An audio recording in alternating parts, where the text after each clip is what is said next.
กหมดแล้วเลยนะสิ่งที่ขอมาก็หมดแล้วนะเจ้าแถมเพิ่มต่างหากเนาะที่บ่ฮู้จักแถมต่อไปเจ้าเป็นพี่นาเจสซี่ครับก็ก่อนที่เราจะเข้านะครับเข้าปัญหาเนาะนะครับจริงๆแต่งไว้แล้วกับปัญหาข้ามไปข้ามมาแต่งได้300กว่าข้อแล้วแต่งใหม่นะได้300กว่าหัวข้อละเดี๋ยวไปมาเดี๋ยวผู้ตอนนี้แปะท่านพลตรีนเรศจิตรักเนาะนะครับอดีตอนุศาสนาจารย์มทบนะครับซึ่งเป็นพลตรีส่วนมากแล้วคนที่เป็นอนุศาสนาจารย์นี่จะบรรลุได้เป็นพลตรีแดนนี่เป็นกรณีพิเศษนี่ท่านก็ไม่มาทำหน้าที่ศาสนาพิธีกรนะครับเป็นผู้ดำเนินรายการในรายการเขาเรียกว่าฉลองปริญญาเกียรติปริญญา68นะครับสำเร็จลุล่วงไปด้วยดีซึ่งหนึ่งในนั้นก็เป็นความภาคภูมิใจนะท่านอาจารย์พระครูใบดีกาสมัครยานสีโลก็มีส่วนร่วมด้วยนะครับเป็นนั่งรับหน่อยก็มีนะเพราะความหิวไปตั้งแต่ตีห้าไปหรอท่านอาจารย์พระครูใบดีกาสมัครนะขณะพนัก74ไป7 โมงไปท่านพระครูใบดีกาเป็นนั่งอยู่นั่นแหละจัดอย่างเรียบร้อยละก็เลยมาป้าท่านอาจารย์นเรศเนาะอาจารย์นเรศจิตรักนะครับเพื่อเขียนข้อความไว้ว่าจะต้อนรับใครดีนะครับไม่ใช่นิทานแข่งอาจารย์เอาเน้นรักเด้อนี่เป็นเรื่องว่านะครับมีสาวคนหนึ่งนะครับได้หันกระจายคนเท่า3 คนกระจายคนเท่า3 คนนั่งคู่กันที่หน้าบ้านของเก่าแหละนะครับเลยเขาอยากให้หูก่อนแล้วออกไปตักนะครับคน3 คนทั้งคนทั้ง3แล้วก็เจิญทั้ง3ผู้เฒ่าเข้ามาในบ้านผู้เฒ่าก็บอกว่าแล้วผัวเธอมีไหน ผัวเธอมีไหนแกเธอกันไม่ยิงคนนั้นก็บอกว่าบายูเจ้าอันหมู่เฮาบอกเข้าไปถ้าจะเข้าไปก็เมื่อผัวเธอปิกมาแล้วก็ขอเงาเข้าไปเนอะพอเราช่วงเมื่อค่ำเนาะผัวและลูกสาวของแม่หญิงคนนี้ก็ปิกมาเธอก็เลยเล่าเรื่องให้หมู่เขาทั้งหลายได้ฟังผัวก็บอกว่าคือไปเจิญ3 เท่าน่ะเข้ามาในบ้านเมียก็เลยออกไปเจิญ3 เท่าบอกว่าหมู่เฮานี่นะมี3 คนก็คือ1 นายสำเร็จ2 นายมั่งคั่ง3 นายความรัก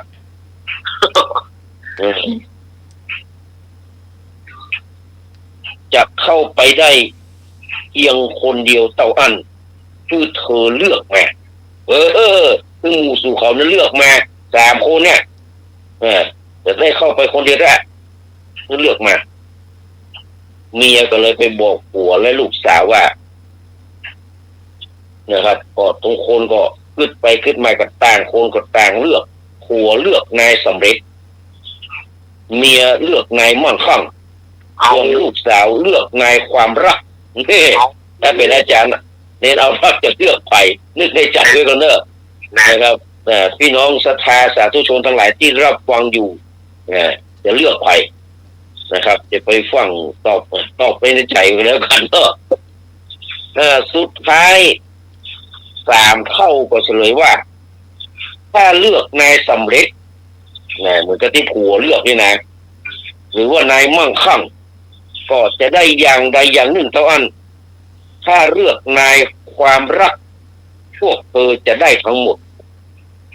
3 เท่าก็เลยชื่นชมลูกสาวนะครับของ2 ผัวเมียนะที่เลือกนายความรักทั้งนี้เพราะความรักคืออิทธิบาท4เรียกว่าฉันทะเนาะเรียกว่าฉันทะก็คือเป็นธรรมะข้อแรกที่สำคัญซึ่งจะส่งผลให้ทุกอย่างนะครับผ่านไปได้เรียบร้อยคนเฮานี่จะแยกอย่างก่อนนั้นมันจะต้องมีความพ อใจเนาะมีความเนาะพอใจก่อนแต่เรียนหนังสือต่างๆนี่นะเขาจะต้องเลือกเลือกวิชาที่เขาชอบอย่างแต่ก่อนนี่มีเพื่อนผมเนี่ยบังคับลูกให้เรียนหนังสือมีเพื่อนนี่เรื่องแปลเลยว่าเขาเรียนหนังสือลูกอยากจะเป็นอะไรอย่างเงี้ยเรียนแบบสบายๆเนี่ยไปเป็นครูเป็นอย่างแต่ว่าพ่ออยากจะขึ้นไปเป็นหมอพ่อแม่อยากจะเป็นหมอบังคับมาจนจะนี่ว่าต้องไปเรียนเรียนหมอเรียนแต่เรียนได้ถึงแค่ปีที่4มันหมอมันต้อง5 ปีเนาะ3-4 ปี5 ปีเรียนแค่ปีที่3ปลายลูกบ่ไหวแต่ก็อุตส่าห์ฝืนเรียนสุดท้ายเนี่ยอะไรออกเขียนจดหมายก้มลาก็คือลาตายเรียบร้อยเพราะว่าก็สามารถจะยัดตามใจที่พ่อแม่ต้องการได้นะเพราะนั้นฉันทะมันเลยมีความสำคัญในข้อแรกวิริยะอย่างต่างๆก็จะโตยมาแล้วมันมีฉันทะเนาะวิริยะจิตตาวิมังสาก็จะโตยมาเมื่อรุ่นน่ะถ้าบ่มีฉันทะเนี่ยก่อนผมเรียนหนังสือนะครับมันก็ครูบาอาจารย์มันก็แนะนำให้ไปเรียนนิติศาสตร์เขาก็ไปเรียนนะแต่มันไม่ได้นะมันหลุนหัวอย่างเดียวหนังสือมันใหญ่เขาก็ชอบเพราะเขาชอบการปกครองชอบรัฐศาสตร์เนี่ยก็เลยเปลี่ยนแนวมาเรียนรัฐศาสตร์3 ปีเกินจบเลยตอนนั้นนี่แบกไว้ตรงไหนจึงเหมือนแอนซึ่งมันได้มันบอกเข้าใจตอนที่เขาไปชอบอย่างเขาไปชอบวิชาเลขเรียนอย่างใดมันจึงไม่ได้เพราะฉะนั้นเมื่อลูกสาวเนาะเลือกความรักความรักนี่มันจะส่งผลให้ได้ทุกอย่างมาไว้ในครอบครองจึงพ่อแม่ลูกจะได้ครอบครัวอันอบอุ่นแต่ถ้าขาดความรักแม้จะมีความสำเร็จ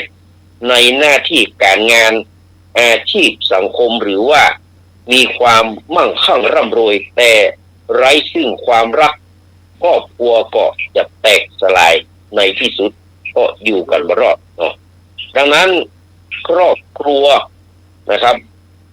มีความรักเป็นหลักล้อมพ่อแม่พร้อมเลี้ยงดูลูกอยู่นั่นอยู่มั่นบ้านอบอุ่นบุญอบอ้อมย่อมผูกพันห่วงใยกันอิดเอื้ออาทรนอนก็อิ่มยิ้มสดชื่นตื่นสดใสสร้างสายใยเย็นสุขทุกไถ่ถอนความเข้าใจคือประการต้านร้ายร้อนรู้อิดรู้พรรู้อภัยให้ครอบครัวดังนั้นความรักจึงดีกว่าจึงสำคัญกว่าความมั่งคั่งและความสำเร็จอันนี้เป็นสิ่งที่ท่านอาจารย์นเรศนะครับเพิ่นได้โพสต์เอาไว้เขาก็ก๊อปไว้แล้วก็บอกอู้ต่อต้องขอบคุณท่านอาจารย์นเรศอิทธิรัตน์นะครับเรียกว่าเดี๋ยวนี้เป็นคนดังนะครับปีนี้เพิ่นบอกว่าบุญเข้ามานักละนะครับบุญเข้ามานักละอาศัยวิชาความรู้เนี่ยปีนี้ได้2 ล้านกว่าเป็นว่าอันนี้อู้เล่นไปได้เลยนะครับจากนี้ไปจะเริ่มทำคำถามข้อแรกนี่ก็เอาง่ายๆก่อนวันนี้นี่มีโอกาสเปิดช่อง74ปกติเขาบอกว่าพอแล้วช่อง74นะทีวีเพื่อโฆษณานี่นะแต่วันนี้ปิกจากอันวัดสวนดอกมาเนาะ3 โมงบ่าย2 โมงนี่นะมาเปิดคอโอ้ไปแปะใส่วงสาวพี่ใหม่ผู้จังกับวงสาวเนาะสาวไปสาวขึ้นสาวลงสาวเอ็มสาวรักษ์ปุ้มอย่างผมจื่ออย่างจริงปุ้มทุกคนหนึ่งปุ้มอรวรรณจริงเหรอ อรวรรณเย็นพูนสุขอรวรรณเย็นพุ่มสุกเนาะพุ่มสุกเนาะเย็นสุขโอ้แต่ก่อนไงวะปูสมิงมาทำเพลงเนี่ยเมาอีกพุ่มเลยอะปูสมิงนอสวรรค์นะคนละกูทำใจกับปูสมิงนอสวรรค์แม่นะเป็นคนตั้งหลักปูนี่เนาะเป็นคนแล้วแต่มาอยู่ตั้งหลักปูนี่เนาะ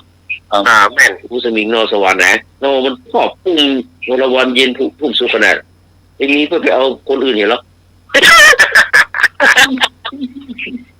มันไปไหนมันเที่ยขนาดนั้นมันมาทำเพลงที่หรอระยะพวกมันมาทำเพลงเพื่อระยะวงดนตรีรถไฟดนตรีนี้นะมันก็มาทำเพลงโอ้มาครอบมันทั้งปุ่มเลยปุ่ม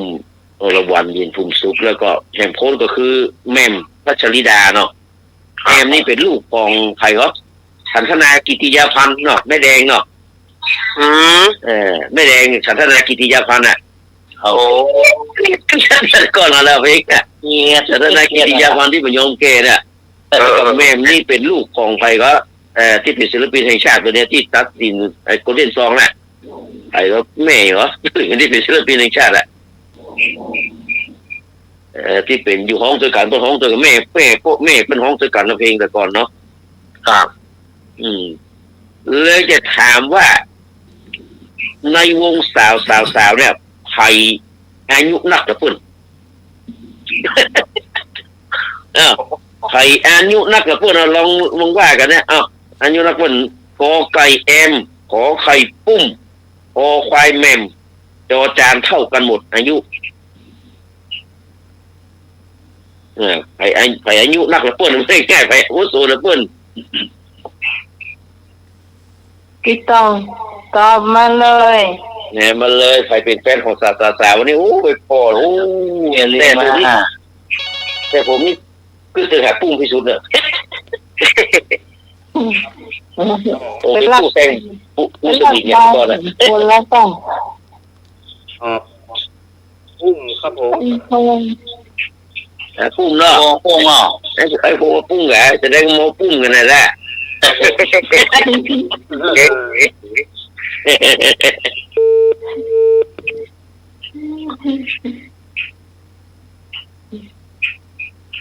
ใครจะเท่าแถมถ้าถามว่าใครตัวสูงที่สุดก็เป็นแอมตัวสูงเพื่อนแน่นอนปุ้งกับอันแหม่มจะอยู่ตรงข้างเนาะสองข้างนี่นะปุ้งนี่จะต่ำที่สุดเลยเขาเลยชอบเพราะมันต่ำเป็นคนต่ำเหมือนกัน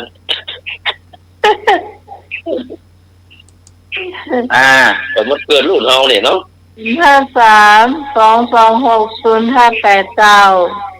พี่ตองมา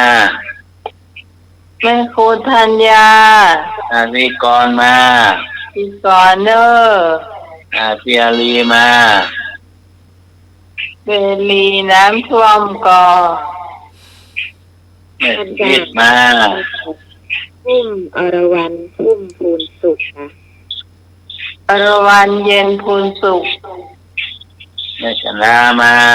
อาจารย์หลงอันนี้พี่กรเนาะตอนปลาเต้ามาเต้าสลองซื้อไม้แล้วมั้งโทรศัพท์ใหม่แล้วมั้งได้โทรศัพท์ใหม่แล้วกันครับได้ละโอ้ยี่ห้ออย่างโนเกียโนคนรู้สึกใจอยู่บนโนเกียมีที่ไหนบ้างมีถ่ายกันมีแอนดรอยแล้วกันรุ่นดอยรุ่นโคตรนะโอ้มันไล่ไปได้เลย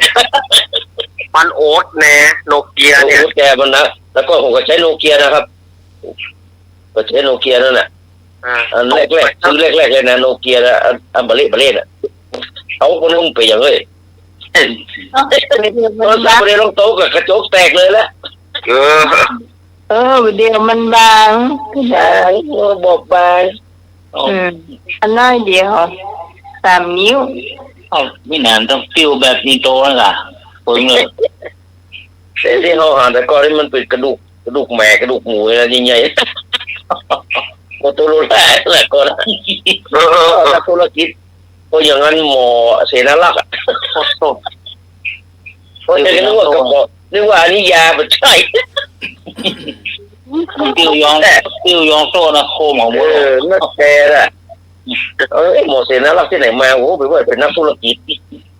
นะพี่พรว่าใด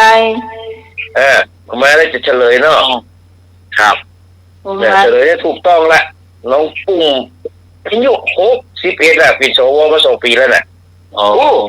น้องปุ้มนี่นะเกิด07นะน้องปุ้มเนี่ย Mình น้องปุ้มเกิด07น้องแอมเกิด08แกแล้วเขาปีตัว แอมก็กินอันนี้แล้วนะสวแล้วนะแอมสวแล้วนะ Ồ. มีกับแม่มคนเดียวที่57เนี่ยเข้า58อ่ะ Lúc mau thế cả nó. เนี่ยมันก็มันมาเนี่ยก็คือตามที่ไปโจทย์มาเนี่ยแอมนี่เกิด13 พฤษภาคม 08อ่ะ60 ปลายไม่ละกินเงินสวแล้วแหละเนาะ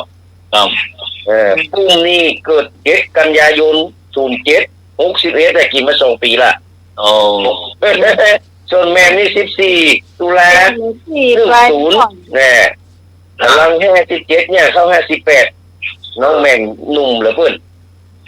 Ồ. น้องแม่มแต่มีผัวทุกคนแล้ว Ồ.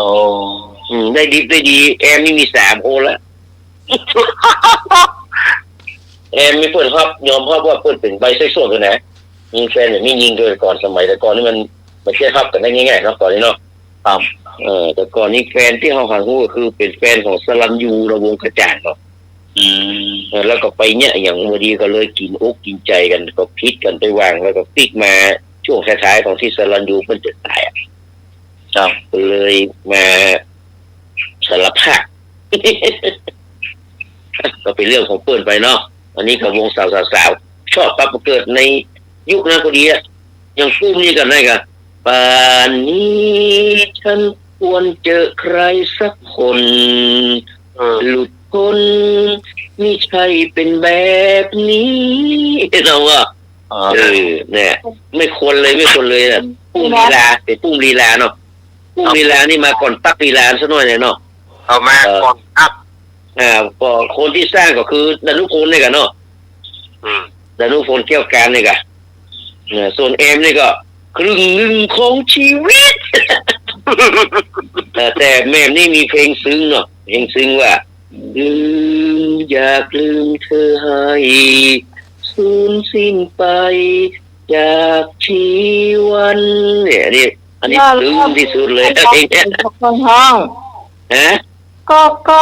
เปิดประตู อันนี้มันของคือ3 คนนั่นนะหมูเนี่ยนั่นมันของ3 คนแต่ว่ามันแต่งคนมีแต่งเพลงนะเอมแต่งแล้วของคนเดียวปุ้มแต่งคือแม่ห้องแม่แต่งคือปุ้มห้อง เขาก็โอ้เขาอยู่ถึงปีเท่นะปี2134อ่ะมี10 ชุดสุดท้ายคือชุดที่10ชุดที่10ดอกไม้ดอกไม้ของน้ำใจชุดน่ะประมาณปี34ซึ่งผมไม่ค่อยสนใจละ มันเอาพ้นจากภาวะวัยรุ่นไปแล้วอีละ ก็เลยไม่สนใจละแต่ก่อนนี้มาอยู่จังใหม่ใหม่ๆแล้วนี่นะแต่ก็เขาฟ้าสาวเนี่ยรู้มันแต่เนาะวงไปอย่างลูกดนตรีไงที่ช่วง5เนาะลูกดนตรีเนาะของอันเสกสรรผู้ประเสริฐเนาะเพราะคนนี้มันล้นแหลมขนาดมันยุคใหม่หรอต่อไปนะเข้ามาถามปัญหามีไหนมาซ่อให้มันข้ามไปข้ามมานะข้ามมาก็เลยก็หาเนี่ยพอสมควรนะเพราะผมข้ามไปข้ามมาเนี่ยเดินแป๊บหนึ่ง Nhá. Đi cầu đi làng nó một rồi. เนี่ยมันเป็นรุ่นเขาที่เขาเกิดมายุคนั้นพอดีคนที่อายุแก่กว่าเขา10 ปีมันก็ฟังนะ Vâng à. คนที่มันหนุ่มแล้วเขา3-4 ปีมันก็ฟังได้กันมันคือมันได้ถึง2-3 อย่างเนาะเอามาพอแค่เขาก็มีหมูที่มาเต้นดึงที่ท่านต้องเจนที่ไหน Không. มันไม่ใช่รุ่นอีแมมนี่ว่ามันรุ่นไม่อีแมมก็มี Ồ, có cầu ạ. โอ้มันเป็นทำให้มันเขา ปิกมาเป็น14อีกครั้งหนึ่งนี่เหรอ โอ้โหมันม่วนหรอกของเรา มันม่วนเป็นตัวที่โกอ่ะเซเตียวยินเนี่ย โอ้ม่วนขนาดตอนนั้นเพลงมันโอ้มีหลายเพลงที่มันดังเนาะแล้วก็มีหลายวงด้วยนะมีหลายวงด้วยมันดังถามว่าต่อไปเป็นข้อที่2เนอะข้อที่2ข้อใดไม่ใช่ราชการส่วนภูมิภาคนี่ข้อใดมิใช่ส่วนราชการส่วนภูมิภาคกไก่กทมขอไข่ปทุมธานีขอควายปากเกร็ดงองูสำนักงานประกันสังคมจังหวัดนนทบุรีข้อใดไม่ใช่ราชการส่วนภูมิภาคเนอะกทมปทุมธานีปากเกร็ดสำนักงานประกันสังคมจังหวัดนนทบุรีจังหวัดนนทบุรี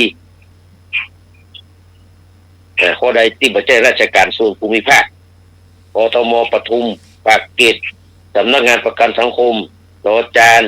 จังหวัดนนทบุรีนะงองูนะสำนักงานประกันสังคมจังหวัดนนทบุรีมาเลยข้อใดที่ไม่ใช่ราชการส่วนภูมิภาค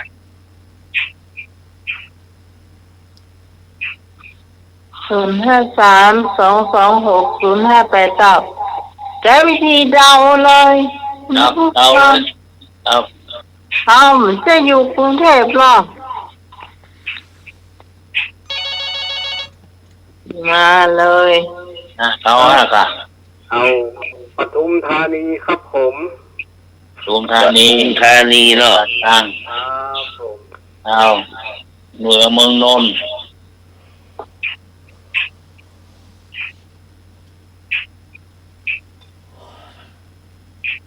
ปทุมธานี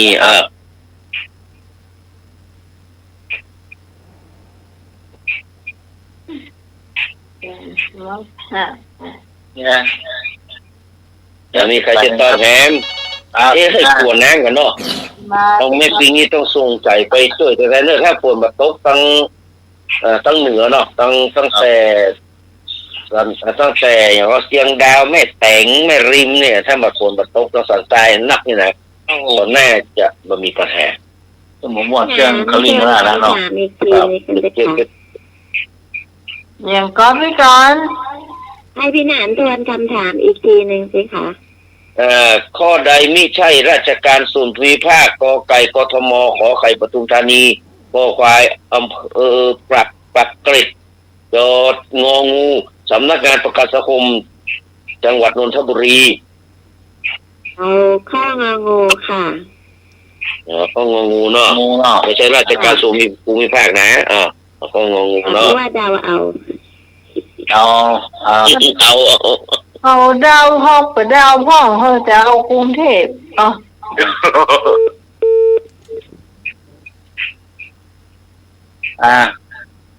ไอ้หนุ่มข้อไหน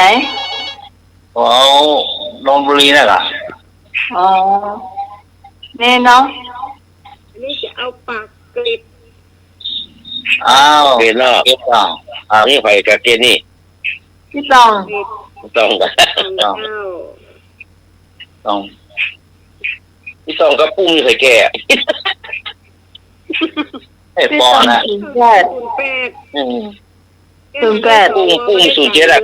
นะปุ้มมันเกิด06ไม่ใช่กะ07ครับ07จะเต้าปีแต่ว่าแก่เดือนที่เกิดพฤศจิกายน มันจะกู้ของทบ2ใช่ไหม ที่ต้องจะเต้าเอ็มสาวรักษ์ เราจะเจ้าเอสวรังเนาะ จ้องก็ได้สวละ คนใดได้กี่เงินสวเนี่ยโอ้ตายละ เฉลย เอาห้อง มีก็ถ้าว่ามีจะเฉลยละมีคนตอบถูกนะ ผมตอบ หมู่นั้นมันเป็นราชการส่วนภูมิภาคหมดแล้ว ยกเว้นกทมซึ่งเป็นเขตปกครองพิเศษทุกจังหวัดอะยกเว้นกรุงเทพมันเป็นส่วนภูมิภาคหมดอะ สำนักงานประกันสังคมถ้าไม่อยู่จังหวัดนนทบุรีมันก็เป็นส่วนภูมิภาคแล้วนะครับยกเว้นกรุงเทพมหานครที่มันเป็นเขตปกครองพิเศษเนาะพวกลักษณะของการปกครองพิเศษปีใหม่ได้คนเดียวที่สมัยสุริโยดรตอบถูกนิ้วไทยอะไรเหลือต่อไปคำว่าสวัสดีคำว่าสวัสดีถูกกำหนดให้ใช้เป็นทางอย่างเป็นทางการในสมัยนายกรัฐมนตรีคนใดคำว่าสวัสดีหรือว่าโสติพันเตเนี่ยถูกกำหนดให้ใช้อย่างเป็นทางการในสมัยนายกคนใดนะขอไก่สลิดขอไข่ไม่ใช่กอไก่ปอนะขอไข่สลิดขอควายถนอมงองูพญาพหลสวัสดีอย่างเขาอู้ว่าสวัสดีเจ้าเนี่ยอีกเท่าไงละแกอีกเท่าไงคำหยังเอาใจในสมัยนายกคนใดกอไก่ปอสองคนปอขอไข่สลิดกอควายถนอมงองูพญาพหลกอไก่กำพลแปลกข้าวแปลกในสังฆะเนาะพระอาจารย์เจ้ากราบสาพระครูบาดิกาสมัชยานาสีโรเจ้าเจริญพรภาษาสำเนนาราชเจ้าสวัสดีแม่พรจ้าสวัสดีน้องใหม่เจ้าสวัสดีพี่นันเจสีเจ้าสวัสดีก่อนครับพี่พรเราพ่อไหนจ๊ะสวัสดีกอไก่กอไก่กอไก่กอไก่นี่โทรศัพท์ใหม่เนาะ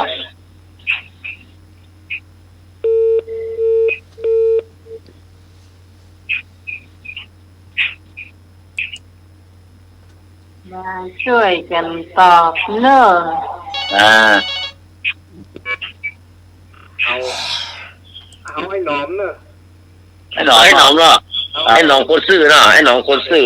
ขนมมีฉายาว่าขนมคนซื่อนี่แหละ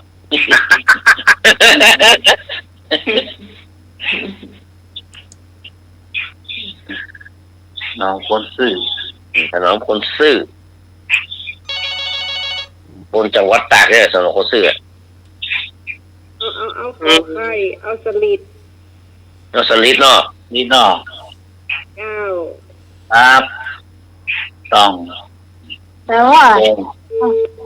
อาจจะเมื่อใดเราจะเอานั่นข้อ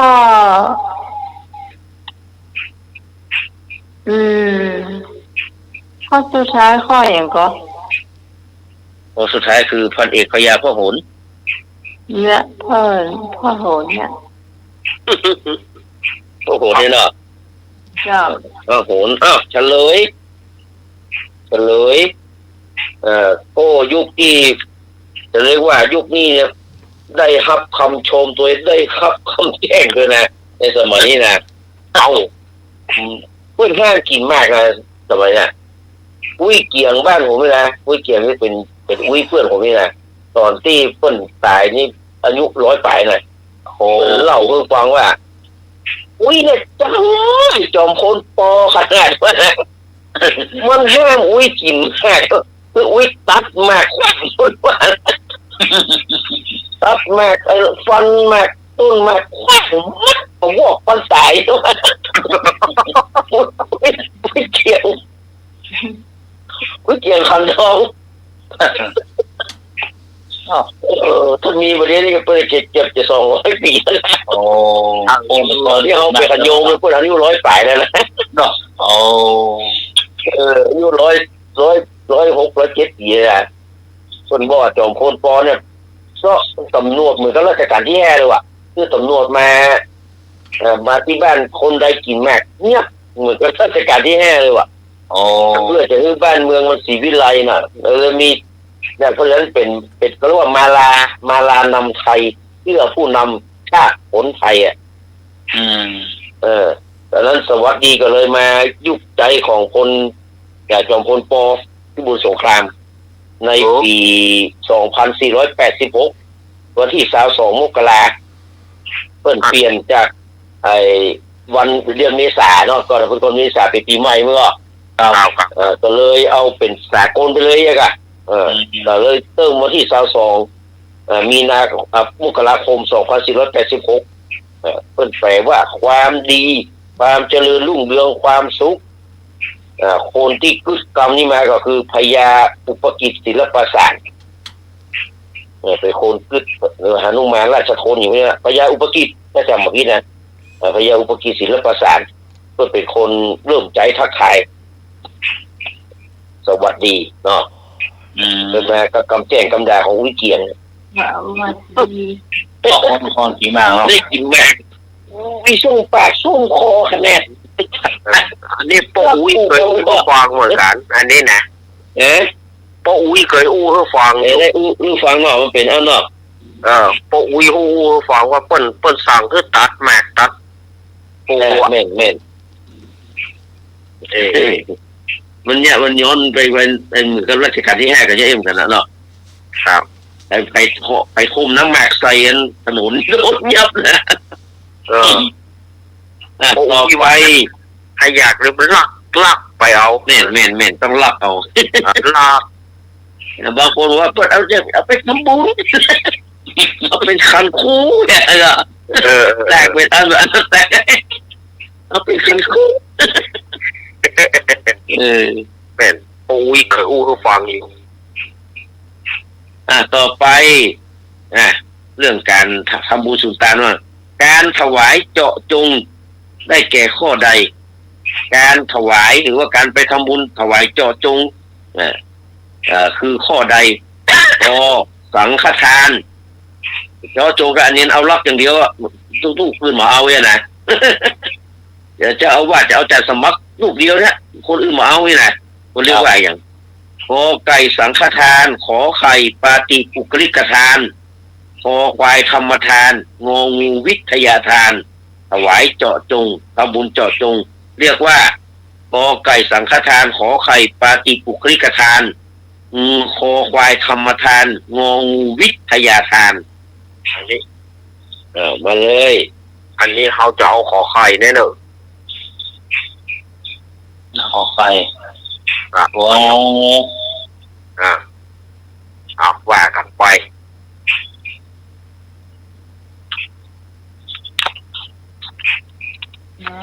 ใครมาทำบุญที่โคนแล้วกันยังเหลือรับก่อนหมดแล้วโอ้ยปวดแนมเนาะเกินกับโอ้ยต้องคิดก่อนพี่พรมาละพี่ตองมาเอาขอใครครับผมไปเนาะผมเนาะวันนี้ใครแซ่บเอกอะน้ำพุ่งเหมือนกับพะเยาอ่ะน้ำท่วมเสาไฟฟ้าแล้วเจอเถอะเอกมาพี่พรเนรวันกับวิทยุเมยใส่แทนมันก็เอาไปเปลี่ยนอยู่เอาไปแปลงอยู่พี่ตอนเอาข้าวกับไก่จ้ามันจะได้ครบต่อไก่เนาะครับไปดูน้ำของบ้านมาน้ำมาพี่ตองพี่ออนมาแค่2 ข้ออย่างละมันพูดนี้ลูกเจ้าเนี่ยไปวัดเช็ดช็อต4-5ได้ไปแล้วเนี่ยก่อนนั่นเนอะข้อไหนก็ไก่เจ้าไก่เนาะไก่เนาะไก่ปลาบงกอไก่ผูกไปอายุวันเท่าหน้ามงคลจ้ะแม่เพิ่นจะทำภายในปลาเศร้ามา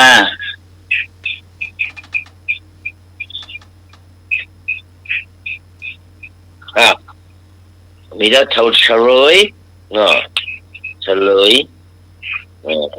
สังฆทานนี่หมายถึงว่าถวายพระสงฆ์ไม่ได้เจาะจงรูปใดรูปหนึ่งกระแปะก็ดีกระถินก็ดีเนี่ยก็เรียกว่าเป็นสังฆทานขอควายธรรมทานนี่ก็คือการที่ความรู้เนาะการที่ธรรมะเป็นตาลย่อมชนะการที่ทั้งพวกเนี่ยวิทยาการก็คือการที่ความรู้อันนี้คือธรรมะข้อที่ถูกก็คือปาติอุคลิกทานจะเจาะจงบุคคลให้ทานเป็นการเจาะจงบุคคลคือข้อขอไข่ต่อไปรูปเวทนาสัญญาสังขารวิญญาณเรียกว่ารูปเวทนาสัญญาสังขารวิญญาณเรียกว่าอะไรกอไก่สารานิยธรรม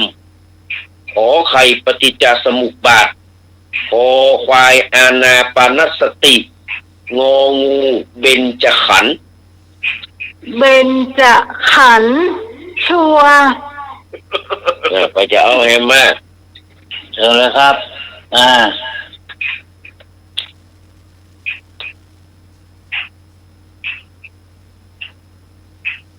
โอ้ไผ่ไม่ทำสักคนวะเจ้าตุ้ยกันตุ้ยตุ้ยกันงูนั่นเด้อตามนี้เนาะจะขาด นี่ไหนเจ้าติดต้องครับต้องเบญจขันธ์เนาะเป็นจักรานจานสมัครกระตอบห้องกานั่งรับพันอยู่ค่ะอยากจะบอกให้รับแล้วก็แต่เจ้าก็ไปนั่งหน้ากลางวิหารว่ะนิทานแล้วมันตากันแล้วผู้ยินดีในการหลับนิทานแล้วมันตาให้ควรสลากวัสนองแล้วกันได้ยินไหมพี่กรตอบครับพี่กรเจ้าเบญจขันธ์จ้าเบญจขันธ์เนาะครับไอ้พวกเราว่าได้พวกว่าจานสมัครตอบข้อไหน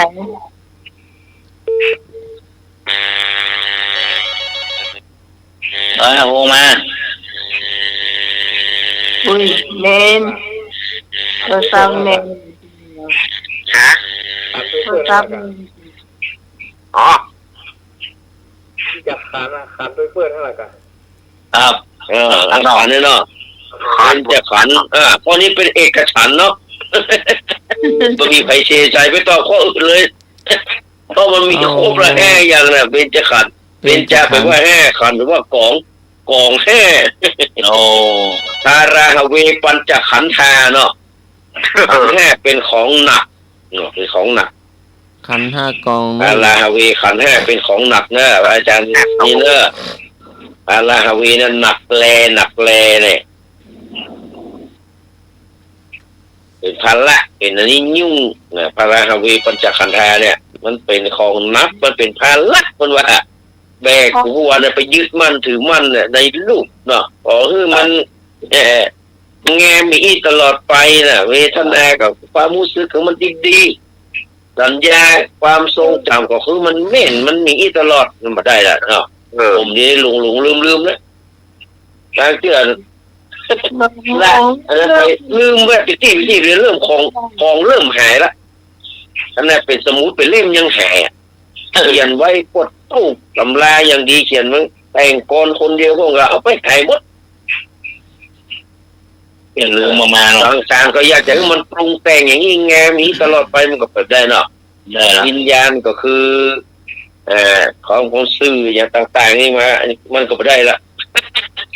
เพราะฉะนั้นไปยึดมั่นไม่ได้หรอกของมันแห้ต้องปล่อยต้องวางมันก็ต้องจากเขาไปปัญหาเจ้าเครื่องงองูเจ้าน้องงูเนาะโอเคครับแม่อย่างถูกต้องอันนี้ใครครับแม่สุพินเจ้าพี่หนังสงโอ้แม่สุพินใจจินดาแกโอ้ฟังอยู่ไหมเนาะวันที่2ไปลืมเนาะที่2 ตุลาไปลืมเนาะไปเนาะขอบคุณนะครับต่อไปเป็นข้อ ที่6ข้อสุดท้าย คุณที่ฟั สำ ง หรับคืนนี้ วันพรุ่งนี้จะถามปัญหานักหัวนี่เนอะแต่ว่าประเด็นนักหัวนะมันเป็นปัญหาที่แบบมันน่าเชื่อว่ามันจะเป็นแบบอย่างนี้นะพวกนี้นะแต่ข้อแรกเลยมันมีใครพิษไม่ถูกแต่ว่ามันจะลำดับยากกันยากพอสมควรนะพวกนี้นะเตรียมไปเถอะเตรียมทำข้อสอบไว้เถอะพวกนี้นะข้อสุดท้ายข้อสุดท้าย ดู ข้อสุดท้ายสำหรับคืนนี้บุคคลใดไม่ห้ามให้บวชนี่นะบุคคลใดไม่ห้ามให้บวชบุคคลใดไม่ห้ามนะให้บวชนะขอไก่นายดำหนีคดีฆ่าคนขอไข่นายเทายากจนไม่มีเงินซื้อบาทไตรจีวรขอควายนายเขียวเป็นโรคติดต่อร้ายแรงงองูนายขาวเป็นคนวิกลจริต ขอ คนใดไม่ห้ามบวช ค่ะ ไม่มีเงินบวชได้วะ ขอไข่ชัว นายขาว ให้เขาเนาะ นายขาวะนายขาวเป็นคนวิกลจริตเนาะบวชได้เนาะ ครับผม คนวิกลจริตกับบวชได้เนาะ เปิ้นมาห้ามอีอ่ะ เพิ่นไม่ห้ามเปิ้นมาให้ไม่ห้ามนะฟังคำถาม เป็นกอไก่ ไม่ห้ามให้บวชได้เนาะคนใดบวชได้ก็ได้กันนี่เนาะ ข้อไหนเจ้า กอไก่เจ้าพี่ไหม นายดำหนีคดีฆ่าคนเนาะ เจ้าก็ไก่เนาะ บวชได้ บวชได้เอากอไก่เนี่ยเอา หนีคดีบวชได้เนาะ ครับ แต่ผมบอกหูอ่ะเมื่อมันก็บวชได้กะคนบอกหูดูตัวหูอ่ะเพื่อบอกหูเขายับไปแล้วอ่ะ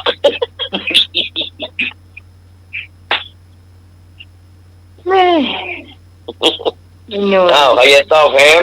ก็ทำมาคลายเครียดเรามันไม่เครียดอย่างนั้น ไม่เอาอย่างนั้นเบื่อก่อนตา เรา เราเปลี่ยน ทำมาคลายเครียดแม่นไม่ก็ทำมาคลายเครียดไม่เครียดเนี่ย ถ้าอาจารย์ปัญญาสังฆการฟังก่อนนมัสการตัวเองนะเจ้าผู้ชอบรายการนี้เจ้า เอาต้อยน้องไหมน่ะแกะข้ออย่ากดแกะ หมอไข่ ใครอ่ะ กอไก่ครับ เจ้า เนี่ยต้องมาเต้า ทานกุยอะไรล่ะเนาะ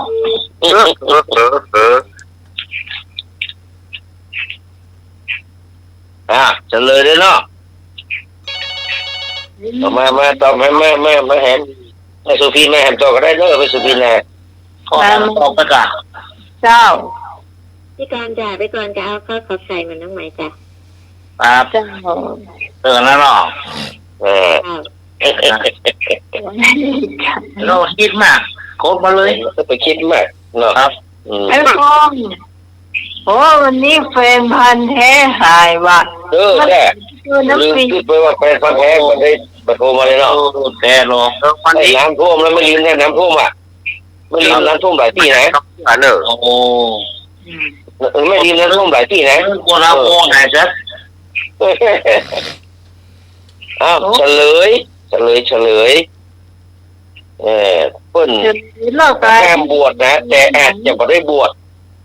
ก็ขอใครให้ถูกแล้วนะ เจ้า ไม่ห้ามให้บวชนะแต่อาจจะไม่ได้บวชเพราะมันมีตังค์ซื้อบาตรที่จะเกิดว่ามันมีเยอะเลยเช่นไร ไม่กล้าเลยแล้วเพราะว่ามันจะว่ามาห้ามนะแต่ว่ามันจะมีปัญญาไปจัดว่านิมนต์พระเจ้ามาเป็นพระอุปชามเหรอพระคู่ตัวสำล้อเมื่อพระอันดับสำล้อ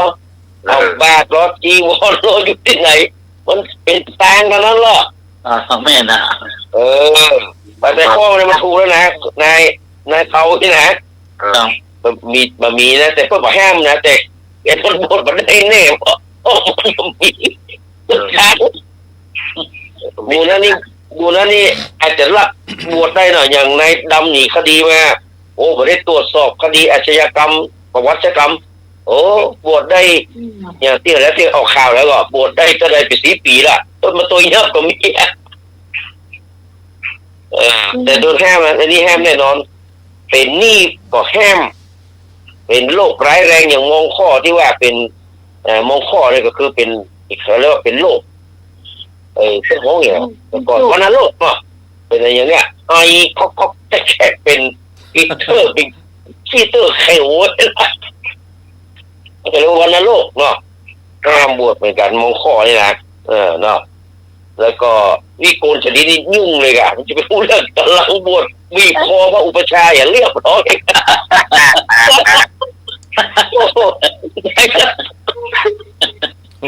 ก็เลยห้ามนี่บวชเนาะแล้วก็นี่ก็เลยห้ามอะไรเหรอพวกที่เป็นสมัยพุทธนี่ก่อนอ่ะก่อนเพิ่นห้ามคนไปเลยเนี่ยมาบวชไปเลยเพราะว่าอย่างเขามาแอ้งว่าจะมามูเนี่ยเป็นลูกเนี่ยมาบวชแต่ตอนนี้มาบวชแล้วหมอชีวงเนี่ยเพื่อถึงจะรักษาแพทย์หมดหรอกครับเขาก็เลยบอกหูใจเย็นได้ที่จริงปลอมตัวมาบวชพวกนั้นน่ะนอกศาสนาก็มีเพื่อก็เลยแห้มหลายอย่างนี่ก็เลยแห้มหลายอย่างเป็นหนี้เป็นสินมาโอ้เดือดร้อนเลยเนาะครับพ่อแม่บ่อนุญาตครอบครัวบ่อนุญาตก็บวชมาได้เหมือนกันอันนี้ก็คือรายการธรรมะเครียดปัญหาเล็กๆน้อยๆไม่ต้องเครียดไม่มีใครถูกไม่มีใครผิดวันพรุ่งนี้เตรียมเลยวันพรุ่งนี้เตรียมแล้วข้อแรกเลยนะเป็นจิตการลำดับยากเนี่ยมันง่ายๆจะไปสอบไว้ลำดับยากบอกได้แค่นี้นะคือทุกคนได้แสดงความคิดเห็นว่าตกลงไปนี่มันหลักฐานภาพมันจะเป็นอย่างว่าเราฟังเนี่ยนะไปทำการบ้านมาแล้วก็มาแสดงความคิดเห็นกันว่าตกลงว่าอันนี้เป็นอันนี้เป็นอันนี้ตกลงว่าอันนี้เป็นสถานะอย่างเงี้ยนี่คือไอ้ลายนะครับวันนี้ก็ขอกราบนมัสการขอบพระคุณท่านพระครูสมุวิสุวัฒน์วรกิจโตผู้ในวยการสถานีวันนี้ได้รับไปประกาศเนอตั้งสถานีขึ้น104.50 เมกะเฮิรตซ์นะท่านอาจารย์พระครูสมุวิสุวัฒน์เป็นผู้มีส่วนร่วมในการถ่ายทอดพิธีมอบเกียรติบัตรเรียนนี่นะเกียรติเรียนนี่นะตอนนี้หลวงพ่อพระครูวิสุวัฒน์เพิ่งก็ได้รับใบประกาศโดยเกียรติบัตรโดยแล้วก็ขอบพระคุณท่านพระครูบริกาสมัครยานศิโลเนอร์พ่ออาจารย์ครับขอบพระคุณท่านอาจารย์สามเณรอารักษ์ปัญโยนันท์นะครับพ่อแนนครับขอบพระคุณพี่พิสมัยนะครับสุริโยดรหัวหน้ารายการเนอร์เจ้าขอบคุณนุ่ยสว่างเมฆเนอร์ครับโอ้เลยครับนะครับผมขอบพระคุณแม่สุอินแม่ปิตองให้พงพิพรเนาะมาร่วมรายการทายปัญหาในวันนี้แล้วก็พี่น้องเขาที่ฟังอยู่ทางบ้านแต่ไม่โทรเพราะกลัวเสียตังค์นี่นะทุกคนลงประกาศแสดงออกก็มีแต่ฟังเยอะอยู่นะครับทั้งโดยสักเก็ตตั้งที่ไหนก็มีที่ขึ้นเฮาไปถึงเนี่ยเพื่อรับฟังกันถึงพระสงฆ์ข้าเจ้าตัวกรรมใดที่หลุดออกไปแบบสุภาพเรียบร้อยเนาะก็กราบขอสุมาภัยตัววันนี้ก่อนนำรายการจากท่านผู้ฟังทั้งหลายไปก่อนนะครับวันพรุ่งปะกันใหม่เวลาเดิมครับกราบนมัสการขอบพระคุณและก็กราบสวัสดีครับขอบคุณพี่นานเจสีหรือว่าพี่นานอินสมนะจ๊ะที่มาช่วยในรายการตั้งแต่เริ่มเข้ารายการมาเราก็มีความสนุกสนานแล้วก็อู้หลังไม้แล้วก็ได้ความรู้กันหลายๆอย่างนะเจ้า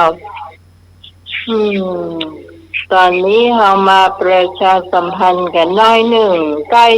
จะถึงพระป่าของวัดเดินป่าแล้วนะเจ้า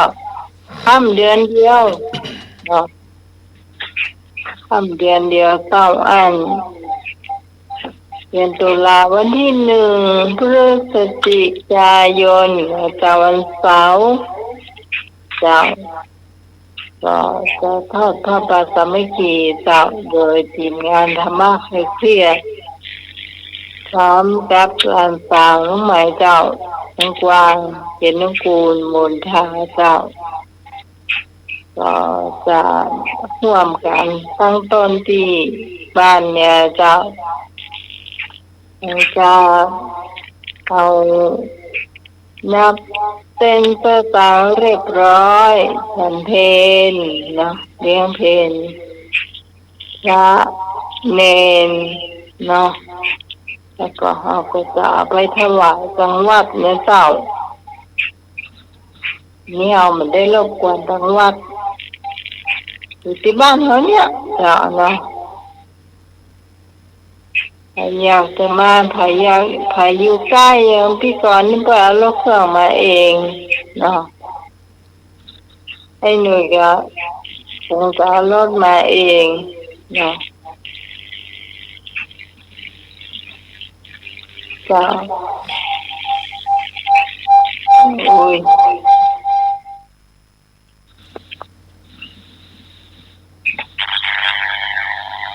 เดี๋ยวกันที่ก็พอมาเนาะเดี๋ยวกันยังไงเนาะจำได้เนาะเท่าที่จำได้เนาะครับตามสมัครเจ้าอันนี้โอนมาเรียบร้อยเจ้า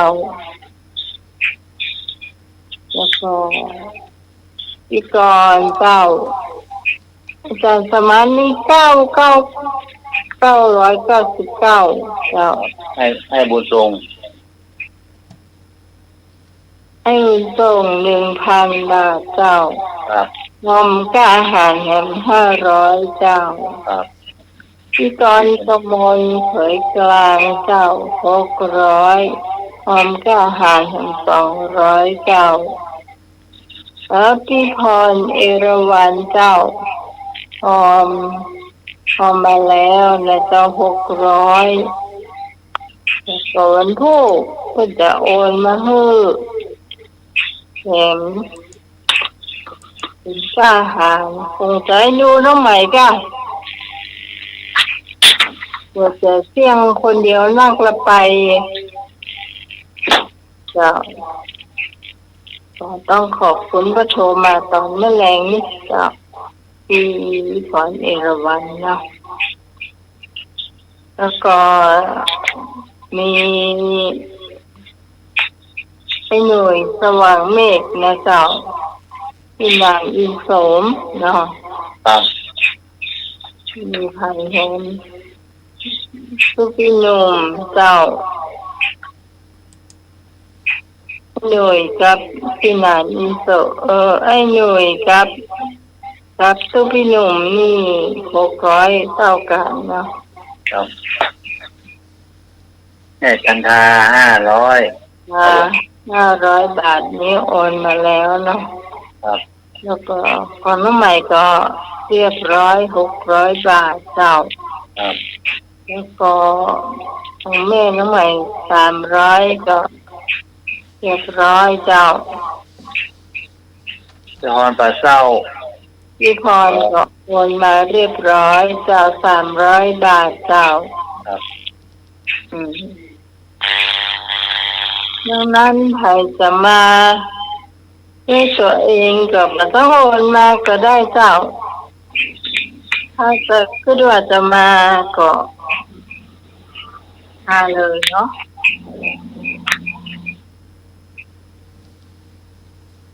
ไอ้อย่างเดี๋ยวนี้เหมือนนะจะมาคนเจ้าช่วงนี้ผมมดตัวเนาะ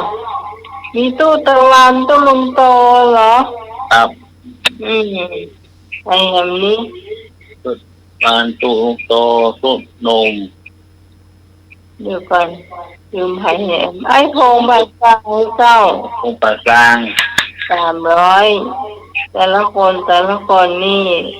สมนึกมุนาวงศ์ อ๋อไอ้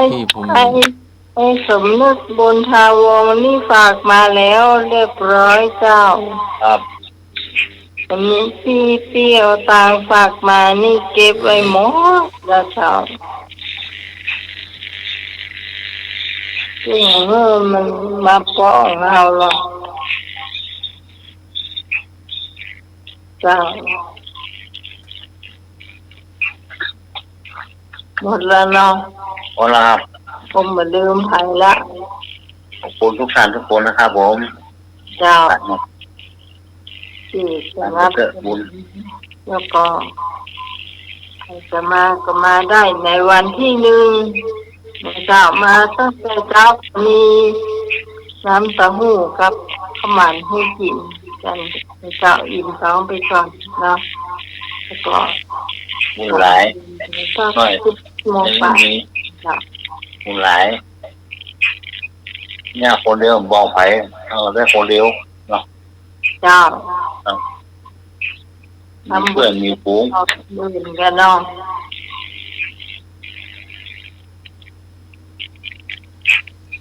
เจ้าช่วงนี้นิมนต์สำเนียงเนาะ บุญจังแล้วครับผมครับ มาวันนี้ก็ก่อนที่จะถึงนิทานประชาสัมพันธ์ทุกคนหน่อยเนาะเพราะว่าเปิดฝากมา วันพุธนี้เนอะวันพุธนี้ก็ที่วัดบรรพตสถิตจังหวัดลำปางเปิ้นจะมีการตั้งธรรมหลวง หรือว่าตั้งเทศมหาชาติ ยกที่3เปิ้นตั้งมาละ2 ยกละวันพุธนี้เป็นวันสุดท้ายเนอะวันพุธนี้เป็นวันสุดท้ายแห่งการตั้งธรรมที่วัดบรรพตสถิตของท่านอาจารย์มหาสมชาติชาตปัญโยวันพุธนี้นะถ้าว่าใครที่จะไปถ้าไปก็ไปก็จะมีการถ่ายทอดโดยเนอร์แต่ถ้าญาติโยมก็ฟังการถ่ายทอดทางคลื่นของลำปางโอ้ว่าคลื่นของ104เฮานี่จะถ่ายทอดก่อนในวันพุธนี้ แล้วก็วันที่8 ตุลาคมนี่ก็เชิญชวนคณะสัตยาญาติโยมไปร่วมงานตักบาตรเทโวที่เชิงบันไดนาคหรือว่าตีนคันไดนาควัดพระธาตุดอยน้อยตำบลดอยหล่ออำเภอดอยหล่อจังหวัดเชียงใหม่ตั้งแต่เวลา 6 โมงเช้าไปต้นไปนี่ก็ฝากข่าวโดยพระเดชพระคุณตุบ้าตะเนนอันลืมประชาสัมพันธ์กฐินของวัดสาหินวันที่25เจ้าเริ่มกี่โมงอาจารย์สมัครก็บอกว่าใหญ่สักอย่างนะหนังดักปิกึนะ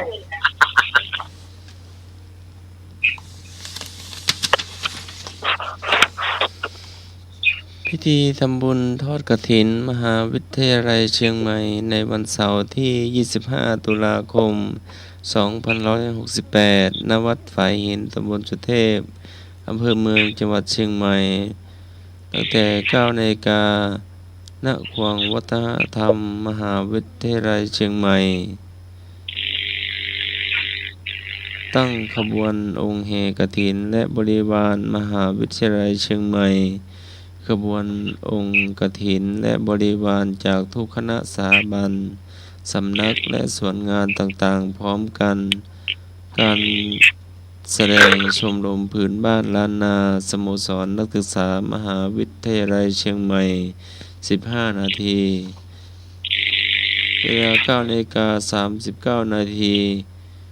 ณ วัดฝายหินเคลื่อนขบวนแห่องค์กฐินและบริวารเข้าสู่วัดฝายหินมหาวิทยาลัยเชียงใหม่อธิการบดีและแขกผู้และผู้แทนผู้บริหารถวายผ้าห่มพระพุทธปฏิมาประธานในพิธีจุดเทียนบูชาพระรัตนตรัยและถวายตรปัดใหม่แด่ประธานสงฆ์ไหว้พระสมาทานเบญจศีล สุมาขวตาลและโอกาสเวียนตาลตามประเพณีล้านนาประธานในพิธีกล่าวนำคำถวายกฐินแด่พระสงฆ์น้อมนำผ้ากฐินและผ้าไตรคู่สวดวางบนพานแว่นฟ้าด้านหน้าพระสงฆ์อุปโลกกฐินประธานในพิธีถวายผ้าพระกฐินถวายผ้าไตรกฐินและรองประธานถวายผ้าไตรคู่สวดและบริวารกฐินโดยนายกสภามหาวิทยาลัยอุปนายกสภามหาวิทยาลัยกรรมการสภามหาวิทยาลัยนายกสมาคมนักศึกษาศิษย์เก่ามหาวิทยาลัยเชียงใหม่อธิการบดีรองอธิการบดีผู้ช่วยอธิการบดีประธานกรรมการส่งเสริมมหาวิทยาลัยเชียงใหม่คณบดีผู้อำนวยการสถาบันสำนักศูนย์กองประธานสภาพพนักงาน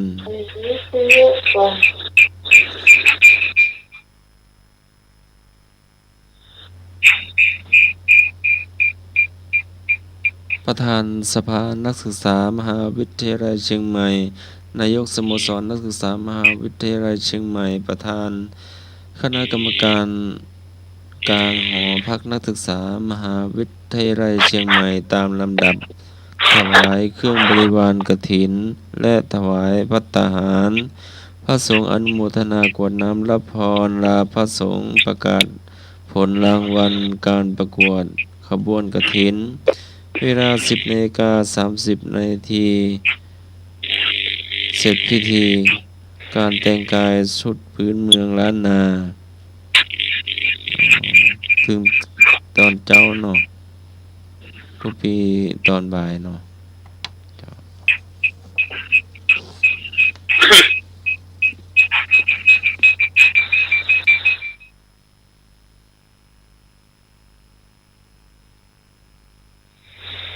นี่ก็ประชาสัมพันธ์เนาะข่าวประชาสัมพันธ์ของเฮาแล้วก็วัดพระธาตุดอยน้อยเนอะเพิ่นจะตักบาตรเทโวโรหณะตั้งแต่เวลา 6 โมงที่เชิงบันไดหน้าวัดพระธาตุดอยน้อยฝากข่าวโดยพระเดชพระคุณหลวงพ่อสาธุกิจจานันท์เจ้าคณะอำเภอดอยหล่อแล้วก็ตุลุงยองเนอะฝากข่าวมาแล้วก็วันพุธนี้เหมือนกันเปิ้นจะปิดของท่านรุ่งโรจน์วัดวังดินตำบลขวงเปาอำเภอจอมทองเนาะพอเปิ้นมรณภาพไปเมื่อวันพระที่แล้วเปิ้นมรณภาพไปตอนนี้เปิ้นจะปิดศพไว้ท่านรุ่งโรจน์เดิมทีเปิ้นก็เป็นคนบ้านเวียงหนองร่องใกล้ๆบ้านอาตมาเนี่ยเขาเปิ้นไปเป็นสมภารเจ้าวัดอยู่วัดวังดินข้ามไหลปิงไปหน่อยเปิ้นมรณภาพไปตอนนี้เปิ้นก็จะปิดศพวันพรุ่งนี้แล้วเปิ้นจะประชุมเพลิงในเดือนมกราคมเนาะเดือนมกราคม69อ่ะเดือนมกราคมก็69พอดีเพิ่นจะประชุมเพลิงแล้วของงานปล่อยหลวงวัดอาตมา 5-6 ธันวาเนอะสถานญาติโยม 5-6 ธันวาปล่อยหลวงวัดอาตมาฉลองเสนาสนะต่างๆพระธาตุเจดีย์ห้องน้ำห้องครัวกุฏิเสนาสนะต่างๆอันนี้ก็เชิญชวนคณะสัตยาญาติโยมศรัทธาญาติโยมที่ฟังรายการธรรมะคลายเครียดรวมถึงทีมงานทุกท่านก็เชิญเนอร์ 5-6 ธันวาเชิญชวนมาเอี่ยวกันเนอร์พอดีว่าในช่วงนี้เป็นช่วงใกล้ๆฤดูกาลกฐินวันนี้อาตมาภาพก็จะได้เอาเรื่องอานิสงส์ก านตาลกฐินมาเล่าให้กับศรัทธาญาติโยมได้ฟังคำว่ากฐินหมายถึงไม้สะดึงไม้เป็นโบงแล้วเพิ่นเอาผ้าเข้าทาบวาดหมอกมันหมอกผ้านั้นขนาดนั้นนี่นะมันเป็นไม้สะดึงเพิ่นเอาไม้สะดึงมันลักษณะเป็นวงเนาะแล้วเพิ่นเอาผ้าทาบเพิ่นจะเย็บขอบผ้า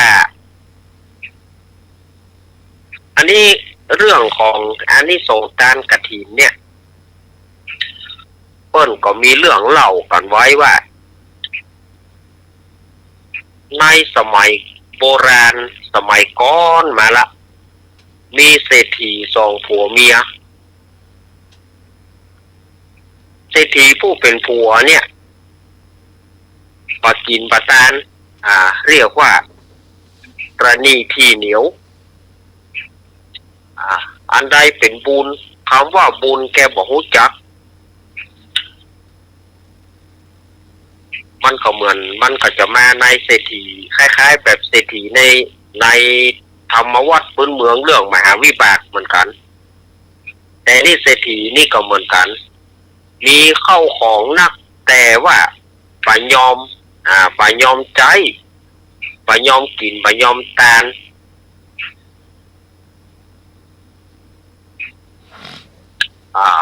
เปิ่นมาบอกบุญต่างๆก่อบาทำพระเนนบิณฑบาตกายหน้าบ้านก็ขับไล่อย่าว่าแต่คนเลยบรรดาสัตว์ทั้งหลายเช่นหมาแมวก้อยอะไรอย่างก็ตามที่ไปบ้านของเศรษฐีคนเนี้ยเศรษฐีคนนี้ก็มักจะไล่